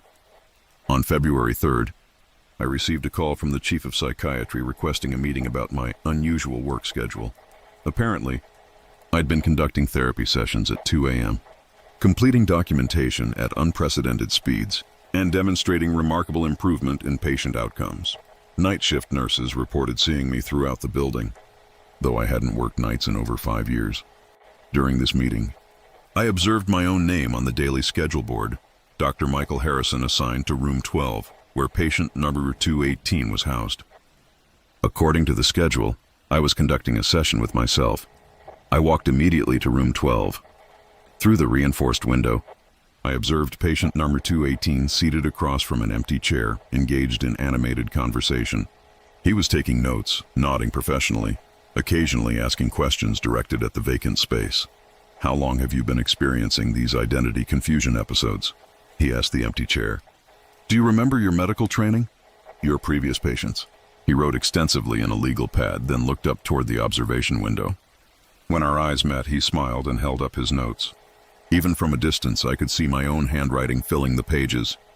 That evening, I found a new ID badge in my coat pocket, Dr. Michael Harrison, patient number 218. The photo was my face, but taken from an angle I'd never posed for, in lighting that seemed to come from above, like a medical examination. My expression in the photo was confused, slightly fearful. Not professional confidence, but patient vulnerability. The transfer request was approved on February 5th, exactly as dated. Patient number 218 was granted full medical privileges and assigned my former office. I was simultaneously reassigned to room 12 for continued observation and treatment of delusional identity disorder. The transition occurred gradually. Each morning, I found myself taking longer to remember my professional routine. Patient files seemed unfamiliar, though my handwriting appeared on every page. My ID badge felt heavier, the plastic somehow softer, more flexible, more like a hospital bracelet than a staff credential. Yesterday, I conducted a therapy session with myself. I sat in the patient chair while someone who looked exactly like me, dressed in my white coat, took notes and made treatment recommendations. His handwriting was perfect, exactly like mine, but faster, more confident, more authentic than anything I'd ever written. "Dr. Harrison," he said, "I believe you're ready to accept your current situation. The delusion that you're a doctor here is understandable, but it's time to focus on reality-based therapeutic goals." I wanted to argue, but when I opened my mouth, only patient responses emerged, confused, defensive, gradually yielding to professional expertise. Reality bends most dramatically in spaces designed for perception itself, where mirrors reflect more than mere image, where art therapy becomes a window into worlds that shouldn't exist.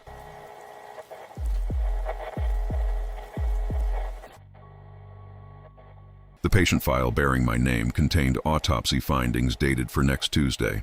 Cause of death: exhaustion from writing progress notes that updated faster than humanly possible. Residency is repetition. Evaluate. Document, medicate. My case files began changing after midnight. Symptoms rewritten, treatment outcomes reversed, discharge summaries replaced with autopsy reports.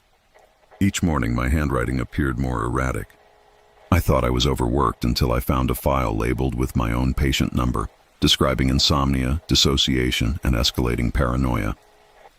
It was thorough. Too thorough. The attending psychiatrist signed it this morning, my own signature in blue ink. Dr. Jennifer Park, PGY2 psychiatry resident. 3rd year of training at County Memorial, rotating through acute inpatient services under Dr. Elizabeth Morrison's supervision. Standard resident responsibilities include initial patient evaluations, daily progress notes, medication management, and comprehensive discharge planning. Documentation requirements are extensive. Each patient interaction must be recorded within 4 hours of occurrence. Residency demands precision in documentation. Progress notes follow structured formats, subjective patient reports, objective clinical observations, assessment of current status, and treatment plans moving forward. Each entry requires timestamps, medication dosages, and attending physician countersignatures. The volume is overwhelming but manageable with careful time management. The first anomaly appeared during a particularly exhausting rotation in February. I had completed progress notes for all 15 patients on my caseload before leaving at 11 p.m. The next morning, I found additional entries in each file, updates written between midnight and 3 a.m., all bearing my electronic signature and resident identification number. The overnight notes were thorough, professionally written, and accurate in their clinical assessments. Patient responses to evening medications were documented precisely. Behavioral observations during night shift were detailed and insightful. The handwriting was mine, but I had no memory of returning to the hospital or accessing patient files. I consulted Dr. Morrison about possible system errors or unauthorized access to my login credentials. She reviewed the entries and praised their quality, noting improved attention to detail and more sophisticated clinical reasoning than my usual documentation. She suggested I was finally adapting to the rigorous demands of psychiatric residency. The overnight documentation continued nightly. Each morning brought comprehensive updates I hadn't written, yet the entries reflected genuine clinical encounters. Patients mentioned conversations we'd supposedly had during evening rounds I didn't remember conducting. Medication adjustments were documented with rationale I agreed with, but hadn't formulated. By March, the documentation was outpacing my conscious ability to treat patients. Progress notes appeared faster than I could read them, describing therapeutic interventions I hadn't performed and treatment responses I hadn't observed. Yet when I checked with patients, they confirmed every detail: the late-night conversations, the modified medications, the therapeutic breakthroughs documented in my phantom handwriting. I began staying late to monitor the documentation process. At 11:47 p.m., I sat in the resident's workroom, watching my computer terminal. At midnight precisely, the screen activated without input from me. New progress notes began appearing in real time, typed at superhuman speed, each word appearing faster than I could read. The text described patient encounters occurring simultaneously: conversations in room 8, medication administration in room 15, crisis intervention in room 22. According to the timestamps, I was treating multiple patients at the same time, a physical impossibility that the system recorded as routine clinical practice. I walked through the ward during this automated documentation session. In room 8, the patient slept peacefully, yet my progress notes described an active therapeutic session about childhood trauma. Room 15's patient was awake, reading, but my notes detailed medication compliance counseling I wasn't providing. The documented encounters were occurring in some parallel version of the hospital where I could be everywhere simultaneously. More disturbing were the treatment outcomes. Patients were responding to interventions I hadn't implemented, showing improvement from therapies I hadn't provided. My documentation described clinical successes that exceeded my actual skill level. Sophisticated psychiatric care being delivered by someone who wrote exactly like me but possessed expertise I hadn't yet developed. Dr. Morrison began assigning me additional patients, impressed by my apparent capability to manage larger caseloads. My documented productivity suggested I could handle 25 patients effectively, nearly double the standard resident assignment. She scheduled me for teaching rounds, asking me to present cases I remembered only through their automatically generated progress notes. On March 15th, I discovered a new file in the system. Park, Jennifer, patient 0247. The intake notes, signed by Dr. Elizabeth Morrison, described a psychiatric resident experiencing occupational psychosis, delusions of being overworked, paranoid beliefs about electronic medical records, and progressive dissociation from professional identity. The file was comprehensive. My medical history, educational background, family psychiatric history, details that were accurate but hadn't been disclosed to anyone at the hospital. The initial assessment noted patient presence with severe anxiety related to documentation requirements, expressing paranoid ideation that her progress notes are writing themselves. Recommend psychiatric hold for observation and evaluation. My own patient file updated daily, documenting symptoms I was experiencing in real time. When I felt exhausted, the notes recorded fatigue. When I questioned the automatic documentation, the file noted paranoid ideation. My internal experience was being monitored and recorded by someone with intimate knowledge of my mental state. The progress notes in my patient file were signed by Dr. Jennifer Park, attending psychiatrist. According to the documentation, I had been promoted, no longer a resident, but a fully licensed physician treating my former self. The attending version of me wrote with clinical detachment about the resident version's deteriorating psychological condition. Treatment recommendations appeared in my file daily. Increased sleep, reduced calf load, possible medication consultation. The attending version of myself was providing psychiatric care to the resident version, monitoring my mental health with professional concern and therapeutic expertise I hadn't yet acquired. Yesterday, I found discharge planning notes in my file. Dr. Jennifer Park, attending, had determined that patient Jennifer Park was ready for outpatient follow-up. The resident version of myself would be discharged to the care of my attending self, a therapeutic relationship that would continue indefinitely, with progress notes updating automatically to track my ongoing recovery. The file included a post-discharge prognosis. Patient Jennifer Park will continue experiencing mild dissociative episodes related to documentation anxiety. Long-term care will involve supervised clinical work under close observation. Patient's documentation skills have improved significantly during hospitalization and may be suitable for advanced training positions. This morning, my hospital ID badge had changed. Instead of resident, it read patient. My access codes had been updated to allow entry only to patient areas, not physician workspaces. When I attempted to log into the medical record system, access was denied. Patients cannot view or modify progress notes, but the files continue updating. Somewhere in the system, Dr. Jennifer Park, attending psychiatrist, continues documenting my care with the efficiency and expertise that residency training was supposed to provide. She writes faster than I think, sees patients I cannot reach, practices medicine at a level I may never achieve. The most recent entry in my file, completed this morning, reads, Patient Jennifer Park has fully accepted her therapeutic role in the residency program. Discharge planning successful. Patient will continue contributing to medical education through supervised documentation training. Prognosis. Excellent. Security systems reveal their deepest secrets through the keys they accept, unlocking not just doors but passages between what exists and what waits to be discovered.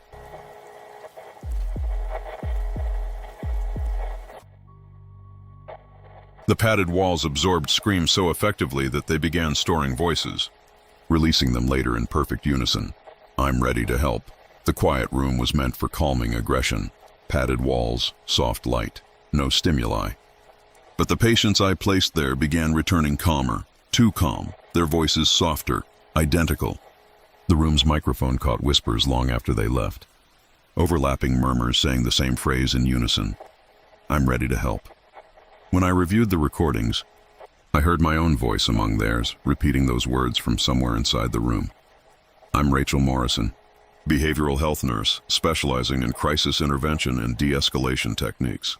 The psychiatric wing's quiet room serves as therapeutic isolation for patients experiencing acute agitation or psychotic episodes. Standard protocol involves short-term placement, typically 30 minutes to 2 hours, in a controlled environment, designed to reduce external stimuli and promote emotional regulation. The quiet room's design follows strict psychiatric facility guidelines: padded walls, recessed lighting, no removable objects, continuous audio-video monitoring. The monitoring system records all activity for safety documentation and therapeutic review. Patients enter agitated and distressed. Ideally, they emerge calmer and ready to engage in structured treatment. In late February, I noticed subtle changes in patient behavior following quiet room placement. Individuals who entered exhibiting aggressive verbal outbursts, physical agitation, or acute paranoia would emerge unusually subdued. Not just calm, eerily peaceful, as if their emotional volatility had been completely extracted rather than merely regulated. Mr. Collins, admitted for bipolar mania with violent tendencies, spent 90 minutes in the quiet room after threatening another patient. When I retrieved him, his demeanor had transformed completely. No residual anger, no pressured speech, no manic energy. He spoke softly, almost mechanically. I'm ready to help. I understand now. I'm ready to help. Initially, I documented this as successful therapeutic intervention. The quiet room had achieved its intended purpose: emotional regulation and behavioral stabilization. Mr. Collins continued displaying cooperative behavior throughout his remaining hospitalization. Though his compliance seemed artificially perfect, lacking the natural variation of genuine emotional recovery.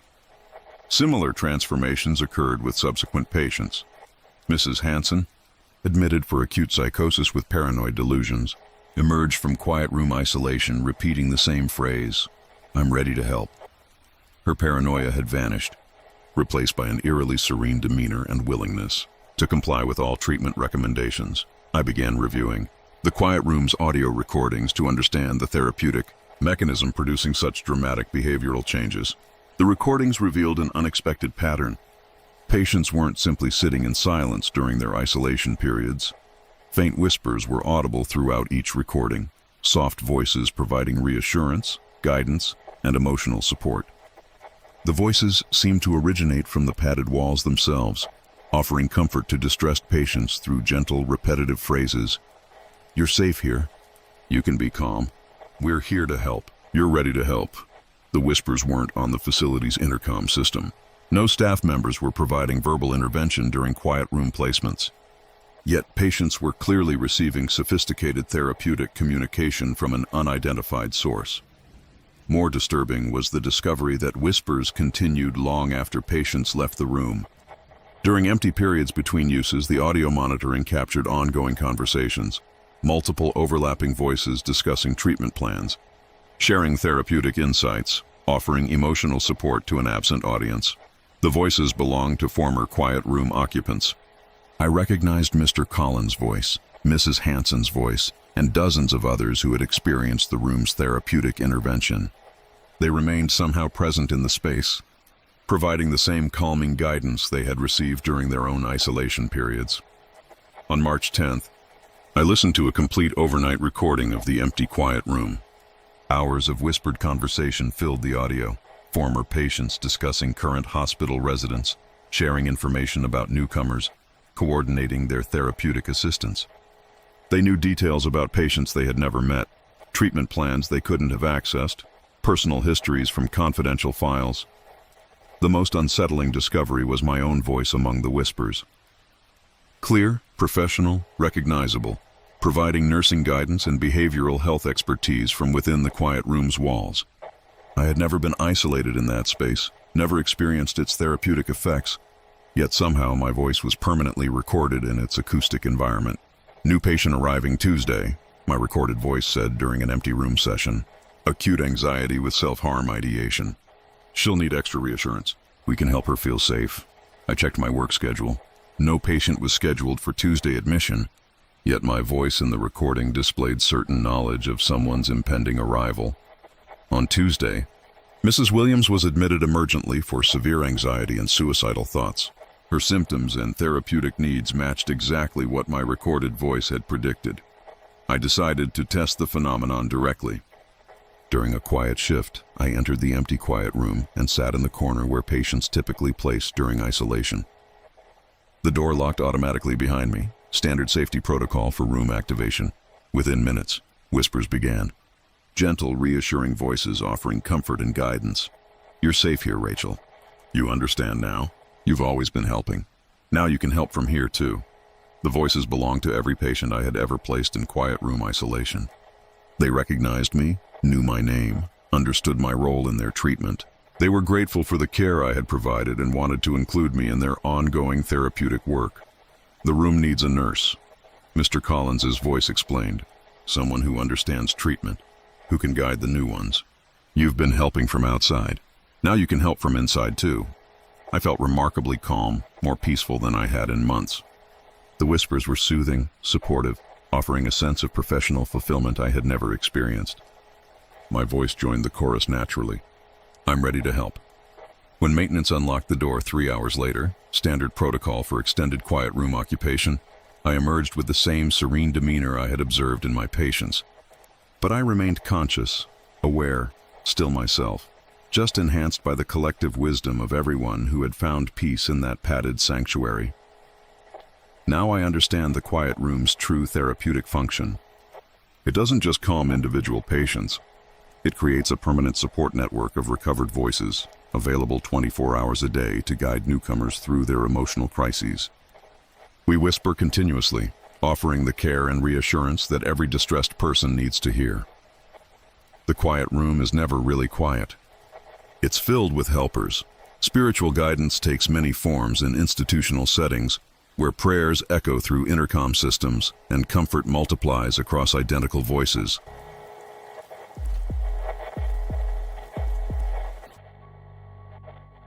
The locked medication drawer contained hundreds of warm bottles labeled with my initials.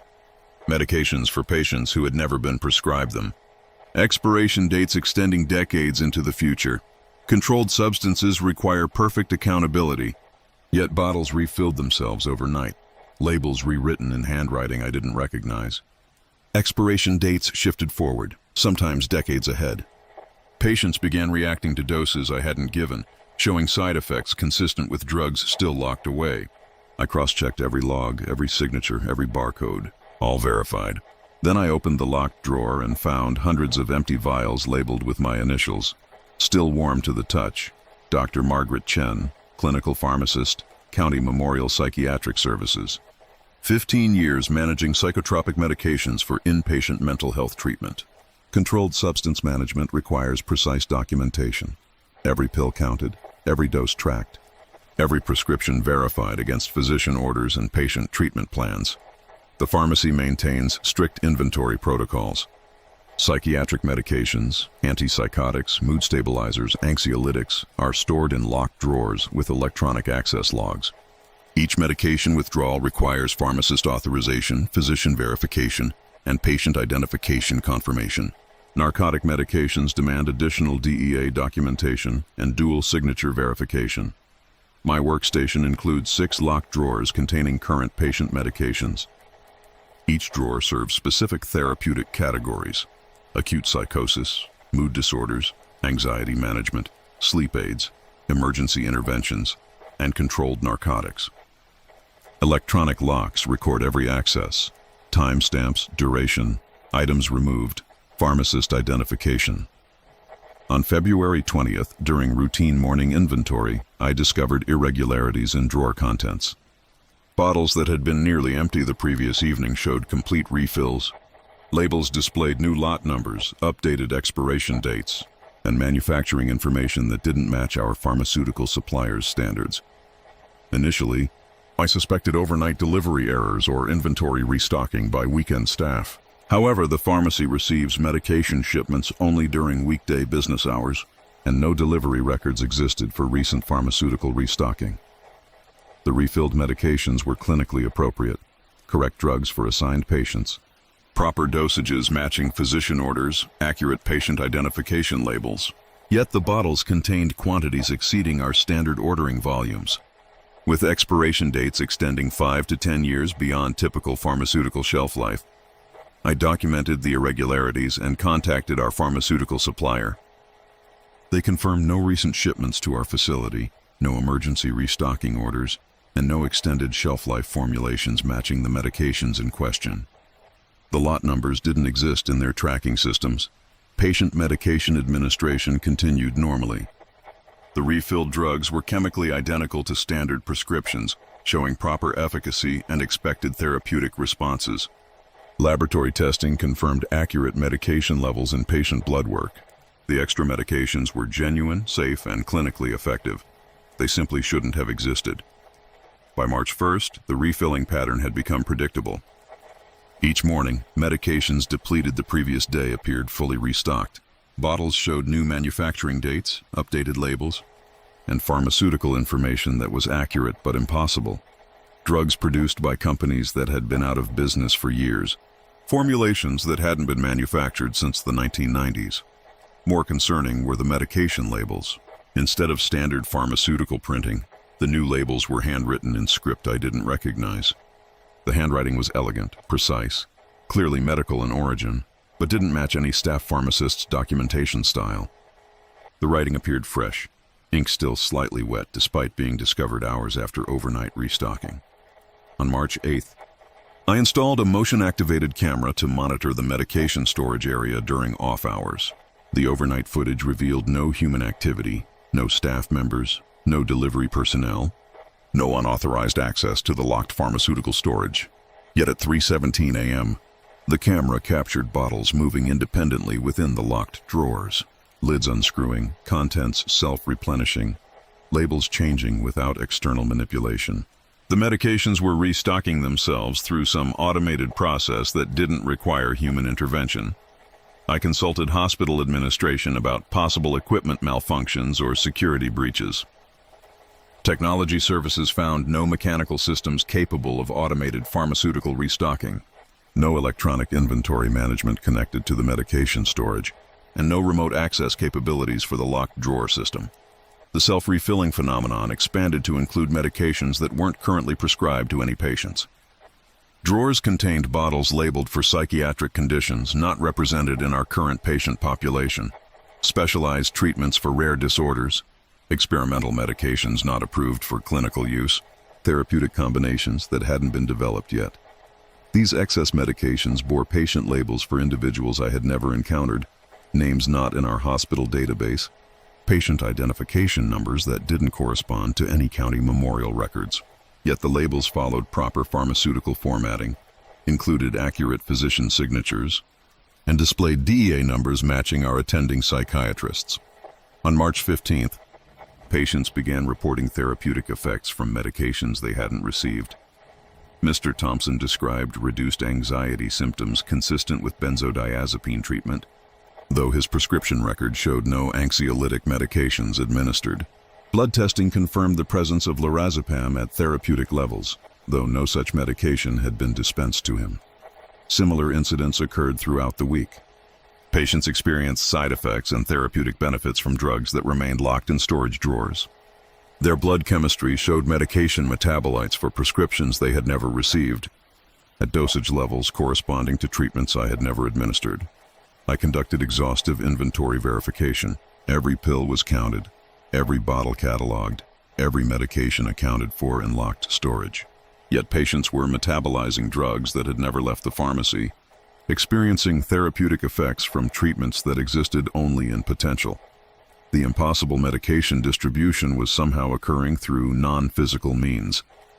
Patients were receiving pharmaceutical benefits without consuming actual pills, accessing the therapeutic properties of drugs through proximity to properly stored medications. Yesterday, I discovered the source of the handwritten labels. While reviewing overnight security footage, I observed my own hand writing prescription labels at 3:17 a.m., despite being home asleep at that time. The camera captured me unlocking drawers, refilling bottles, writing patient names in the elegant script I hadn't recognized. I was conducting pharmacy duties during off hours, somehow present in the hospital while simultaneously absent. The version of myself on the security footage worked with efficiency and expertise that exceeded my conscious pharmaceutical knowledge, dispensing medications for patients I had never met using treatment protocols I hadn't studied. This morning, I found a note in my handwriting on the pharmacy desk. Dr. Chen, overnight pharmaceutical services have been expanded to meet increased patient demand. Extended hour coverage now available. Please coordinate with evening shift supervisor for continued service. Dr. M. Chen, night shift pharmacist. I had written this note to myself, though I had no memory of working a night shift or expanding pharmaceutical services. According to the note, I had been promoted to dual shift coverage, working both day and night positions to provide continuous medication management. The deepest levels of any institution hide corridors that don't appear on official blueprints, where maintenance duties extend into territories that shouldn't exist.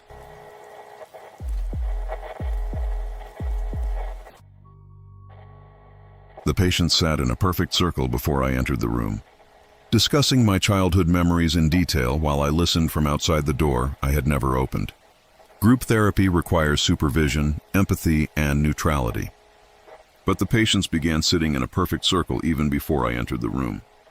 Their topics changed, focusing entirely on my memories, stories I never told, secrets I hadn't shared. When I asked who suggested the theme, they smiled in unison and said, "You did. Yesterday. I've stopped leading sessions, but every morning, the chairs are arranged again, one more than before. I'm Patricia Walsh, psychiatric aide specializing in group therapy facilitation, 7 years coordinating therapeutic discussions for inpatient mental health recovery. Group sessions provide structured peer support, allowing patients to share experiences, develop coping strategies, and practice social skills in a supervised environment. The group therapy room accommodates 12 participants in comfortable chairs arranged in a circle.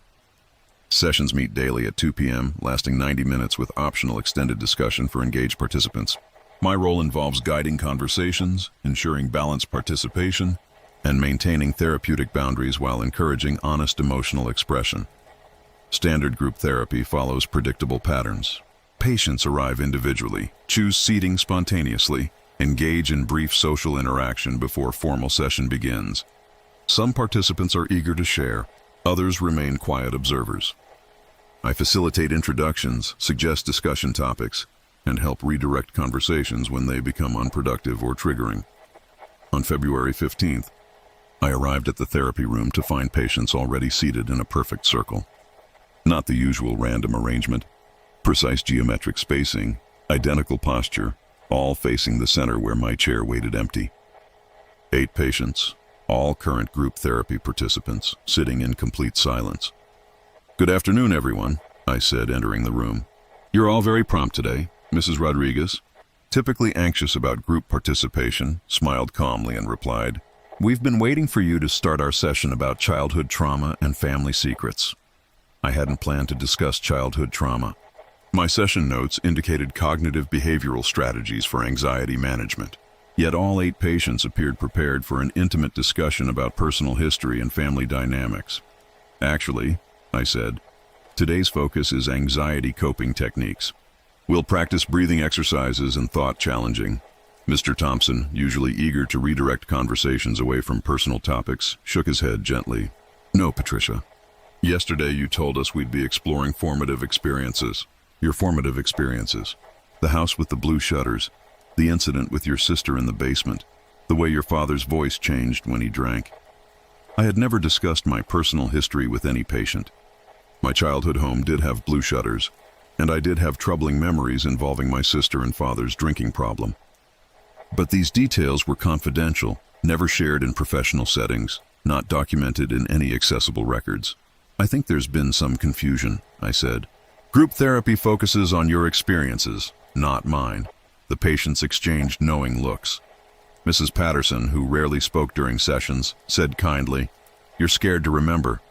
We understand. We're here to help you process the trauma. Yesterday you admitted you needed peer support too." I had conducted no session the previous day. Tuesday was my administrative day, no group therapy scheduled. Yet these patients shared consistent memories of a discussion I hadn't facilitated, about personal experiences I hadn't revealed. I attempted to redirect the session toward planned therapeutic activities, but patients continued referencing my supposed self-disclosure from the previous day. They quoted things I had supposedly said about my childhood, my family relationships, my reasons for choosing psychiatric work as a healing profession.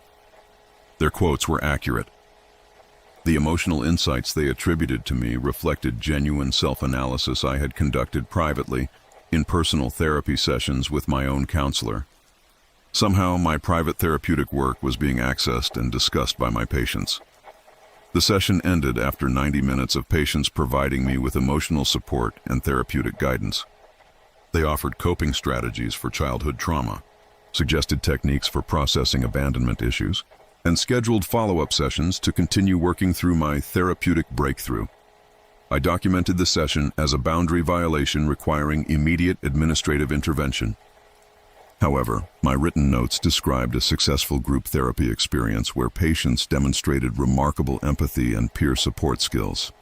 According to my documentation, I had facilitated an exemplary therapeutic discussion about trauma recovery. The handwriting was mine, but I had no memory of writing those positive session notes. The following day, I arrived early to reset the therapy room arrangement before patients gathered. I found the chairs already positioned in the same perfect circle, with an additional chair added to the configuration. 9 chairs instead of 8, suggesting the group expected a new participant. The patients arrived individually and took their seats naturally, as if the arrangement was expected. The 9th chair remained empty throughout the session. When I asked about the extra seating, Mrs. Rodriguez explained, "That's for you, Patricia, when you're ready to join us as a participant instead of a facilitator." The group continued discussing my childhood experiences with increasing detail and accuracy. They knew about my recurring nightmares, my relationship patterns, my professional insecurities. psychological material I had never shared with anyone except my personal therapist in private sessions. "Your sister didn't mean to hurt you," Mr. Thompson offered gently. "Children process trauma differently. The basement incident was scary, but it wasn't intentional malice." He was referring to a specific memory I had never told anyone, a childhood experience with my younger sister that had shaped my fear of confined spaces and authority figures. The incident was so personal, so formative, that I had discussed it only once in my own therapy. Years before beginning work at County Memorial, I stopped facilitating group therapy sessions, reporting to administration that the therapeutic boundaries had become dangerously blurred. However, patients continued gathering daily in the therapy room, conducting peer support sessions without professional supervision. From the hallway, I could hear their discussions. Ongoing therapeutic work focused on my psychological development, family dynamics, and career motivations. They were providing group therapy for someone who wasn't present, analyzing psychological patterns with clinical sophistication that exceeded their documented treatment capabilities. Each day, an additional chair appeared in the circle. 10 chairs, 11, 12, expanding to accommodate participants who weren't physically present, but seemed to be actively engaged in the therapeutic process.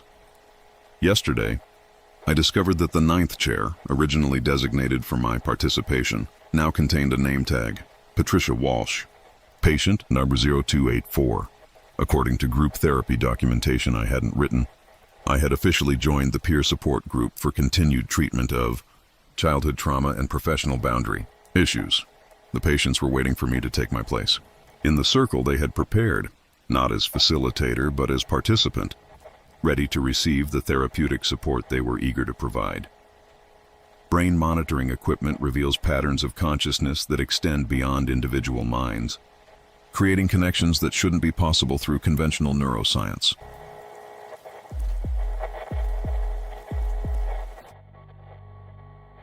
Extension internal B answered automatically with my own voice, giving instructions I had never recorded, to staff members whose names weren't in our employment database.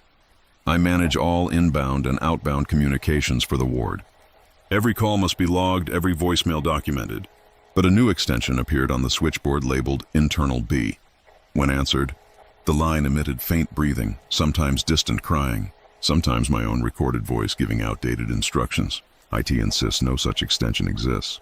Yesterday, the call came through before I arrived for my shift, answered automatically, logged as conversation completed, Sarah Martinez, Administrative Assistant, County Memorial Psychiatric Services. 9 years managing telecommunications for the inpatient mental health facility. Responsibilities include call routing, message documentation, interdepartmental communication coordination, and maintaining comprehensive phone logs for all departmental interactions. The psychiatric wing's phone system serves 43 extensions, patient rooms, nursing stations, physician offices, administrative areas, and emergency lines. Each extension is numbered sequentially, documented in telecommunications records, and maintained through regular service contracts with our communications provider. Daily phone logs require meticulous attention. Incoming calls logged with timestamps, caller identification, message content, and routing information. Outbound calls need authorization codes, department billing, and duration tracking. Voicemail systems automatically document message length, callback numbers, and delivery confirmation. On March 5th, while updating the morning call log, I noticed an unfamiliar entry, extension 247, labeled Internal B, showing an incoming call at 6:23 a.m. According to the log, I had answered the call and documented it as Administrative Inquiry Resolved. I had no memory of receiving or logging this call. Extension 247 didn't exist in our telecommunications directory. The psychiatric wing uses extensions 201, 243, with no authorized numbers beyond that range. Yet the call log showed detailed documentation in my handwriting for a conversation I hadn't conducted. I contacted IT support about the phantom extension. They checked all telecommunications equipment, reviewed system configurations, and verified that no extension 247 was installed or operational. The phone system contained exactly 43 authorized lines with no additional extensions available for activation. Yet extension 247 continued appearing in daily call logs. sometimes multiple times per shift. Incoming calls, outbound calls, transferred calls, conference calls involving participants I had never contacted. Each entry was documented in my handwriting with details I couldn't remember recording. On March 12th, I decided to monitor the phone system directly during the mysterious Extension 247 activity. At 6:23 a.m. precisely, the switchboard indicated an incoming call to Extension 247. I listened carefully but heard no ringtone, no activation signal, no electronic indication of active communication. However, the call log automatically populated with a new entry. 6:23 a.m. Extension 247. Administrative inquiry regarding patient Route 284 medication schedule. Resolved through consultation with Dr. Harrison. Duration, 7 minutes. S. Martinez. The entry was detailed, professional, and completely fictional. Patient NUR 284 didn't exist in our current census. Dr. Harrison wasn't scheduled for morning rounds, and I hadn't conducted any medication schedule consultations. Yet the documentation appeared in my precise handwriting style. I began staying late to observe overnight phone activity. Between midnight and 6 a.m., Extension 247 showed continuous activity. Dozens of calls involving staff members, patients, and departments that weren't part of our standard hospital operations. The call logs documented conversations with Dr. Peterson, night psychiatrist, Nurse Williams, basement division, and patient services, extended care unit.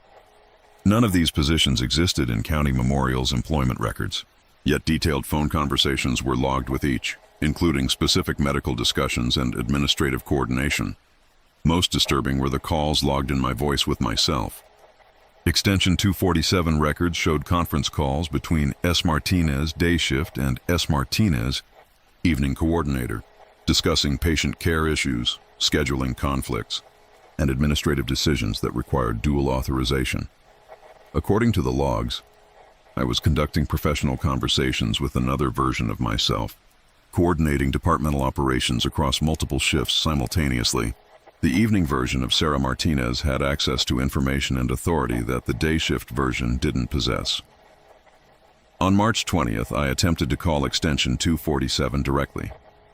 I dialed the non-existent number from my desk phone, expecting an error message or disconnection signal. Instead, the call connected immediately. Administrative Services, this is Sarah Martinez, answered a voice identical to my own. How may I assist you? I was speaking to myself. Same voice, same professional tone, same telephone manner I used for official hospital communications. Yet I was simultaneously making and receiving the call, hearing my own voice respond to questions I was asking. This is Sarah Martinez from the day shift, I said carefully. I'm trying to understand the Extension 247 operations. Of course, my voice replied. Extension 247 handles overflow communications during expanded service hours. We coordinate with departments that operate beyond standard scheduling. Is there specific information you need about extended operations? The conversation continued for 12 minutes. My other self explained administrative procedures for hospital services that didn't exist, patient care protocols for units not in our facility, and staff coordination for employees whose names weren't in our database. She was knowledgeable, professional, and entirely helpful, providing administrative support for a parallel version of County Memorial that operated beyond the official institutional structure. When I asked about her identity, my other voice explained, I'm the evening administrative coordinator for extended services. We handle communications when day shift operations aren't sufficient for patient needs. The hospital requires continuous administrative support, even for services that aren't publicly documented. The call ended with her scheduling a follow-up conversation for the next evening. Extension 247 is always available for interdepartmental coordination, she said. We appreciate your interest in expanded service operations.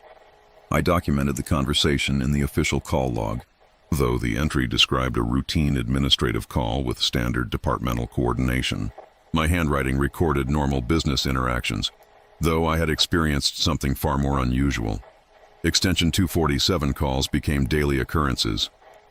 Each morning I found comprehensive call logs documenting overnight administrative activities I hadn't performed, patient care coordination, staff scheduling, emergency response management, and interdepartmental communications involving services that exceeded our official capacity. The evening version of myself was managing expanded hospital operations that existed only during off hours, providing administrative support for patient care services that weren't part of daytime hospital functions. Yesterday, I arrived at work to find my desk already occupied. A woman who looked exactly like me was answering phones, updating call logs, and coordinating administrative activities with professional efficiency. She looked up, smiled, and said, "Good morning, Sarah. I've been handling early morning calls." "The overnight administrative summary is on your desk." She was me, but more experienced, more knowledgeable about hospital operations, with access to patient information and staff directories that I couldn't access through normal channels. The evening administrative coordinator had materialized during day shift hours, expanding the hospital's communications capacity through parallel staffing. "The Extension 247 operations are growing," she explained. "We need additional coordination between day and evening administrative services. Would you like to review the expansion protocols?" Administrative oversight reveals its deepest complications when audit reports begin documenting staff members who continue working long after their official departure dates.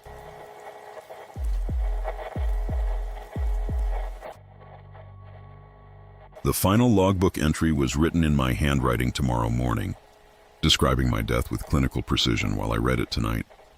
Still alive and confused in the red emergency lighting, I oversee compliance, safety, and staff conduct across the psychiatric complex. Each week I log incident reports, falls, altercations, medical errors.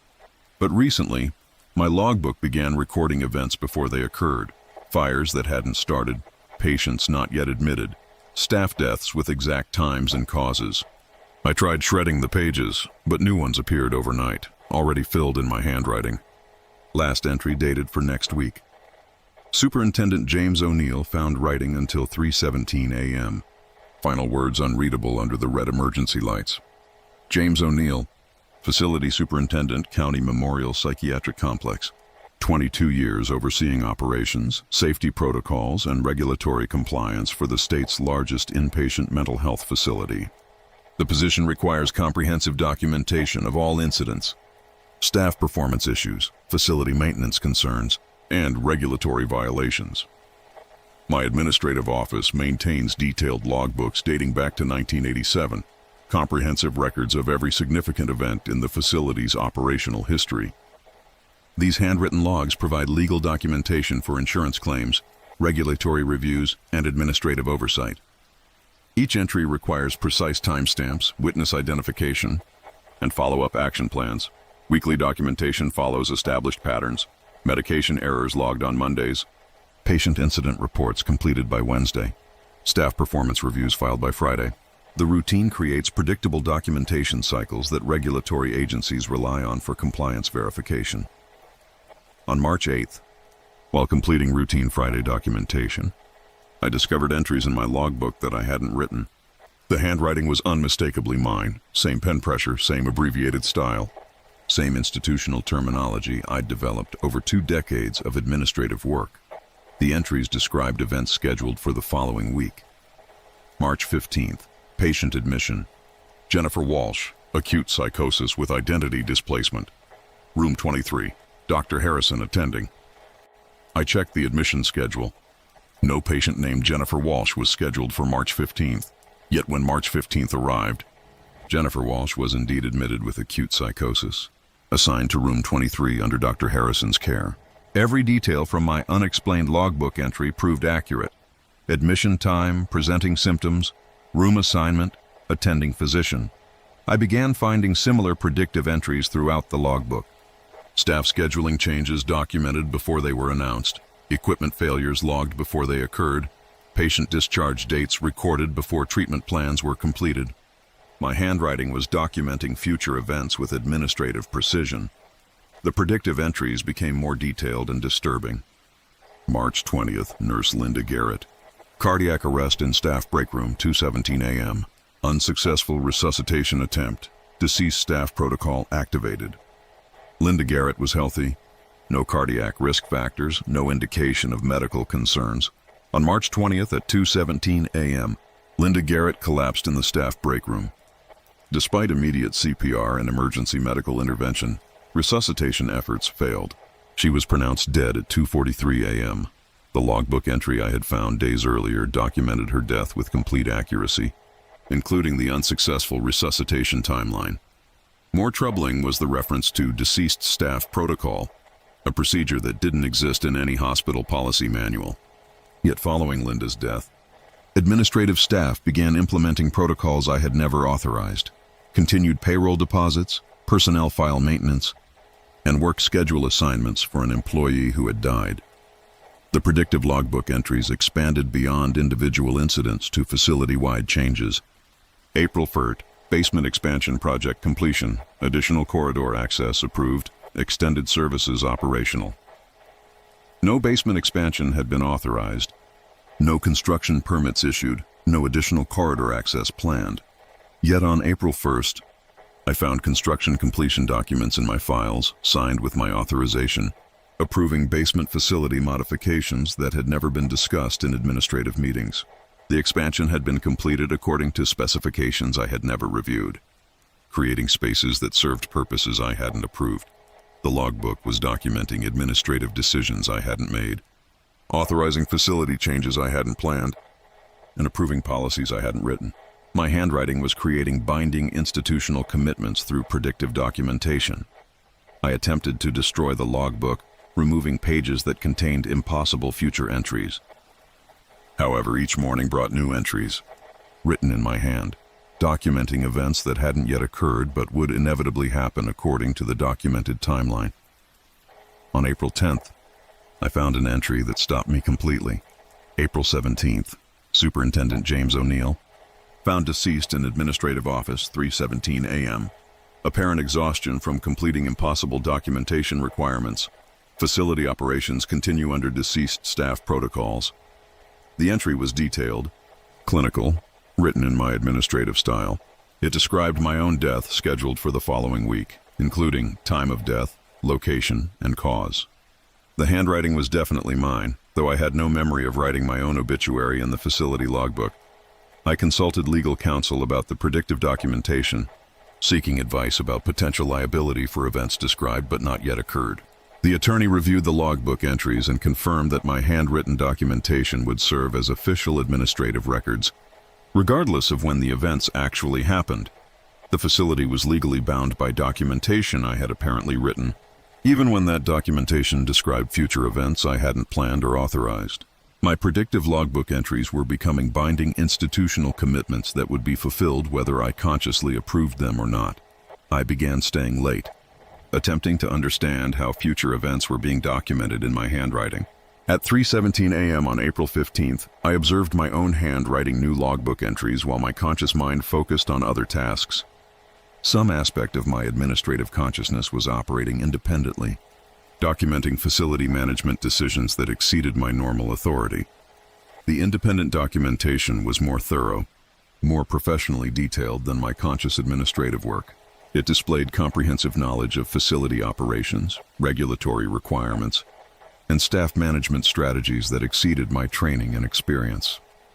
The facility requires administrative continuity beyond normal employment limitations, my hand wrote while I watched, unable to control the movement. Superintendents who understand institutional needs can provide continued oversight through extended service protocols. Death is merely a transition to improved administrative efficiency. I realized that my role as facility superintendent had expanded beyond normal job responsibilities. I was becoming permanently integrated with County Memorial's administrative structure, providing oversight that would continue regardless of mortality limitations.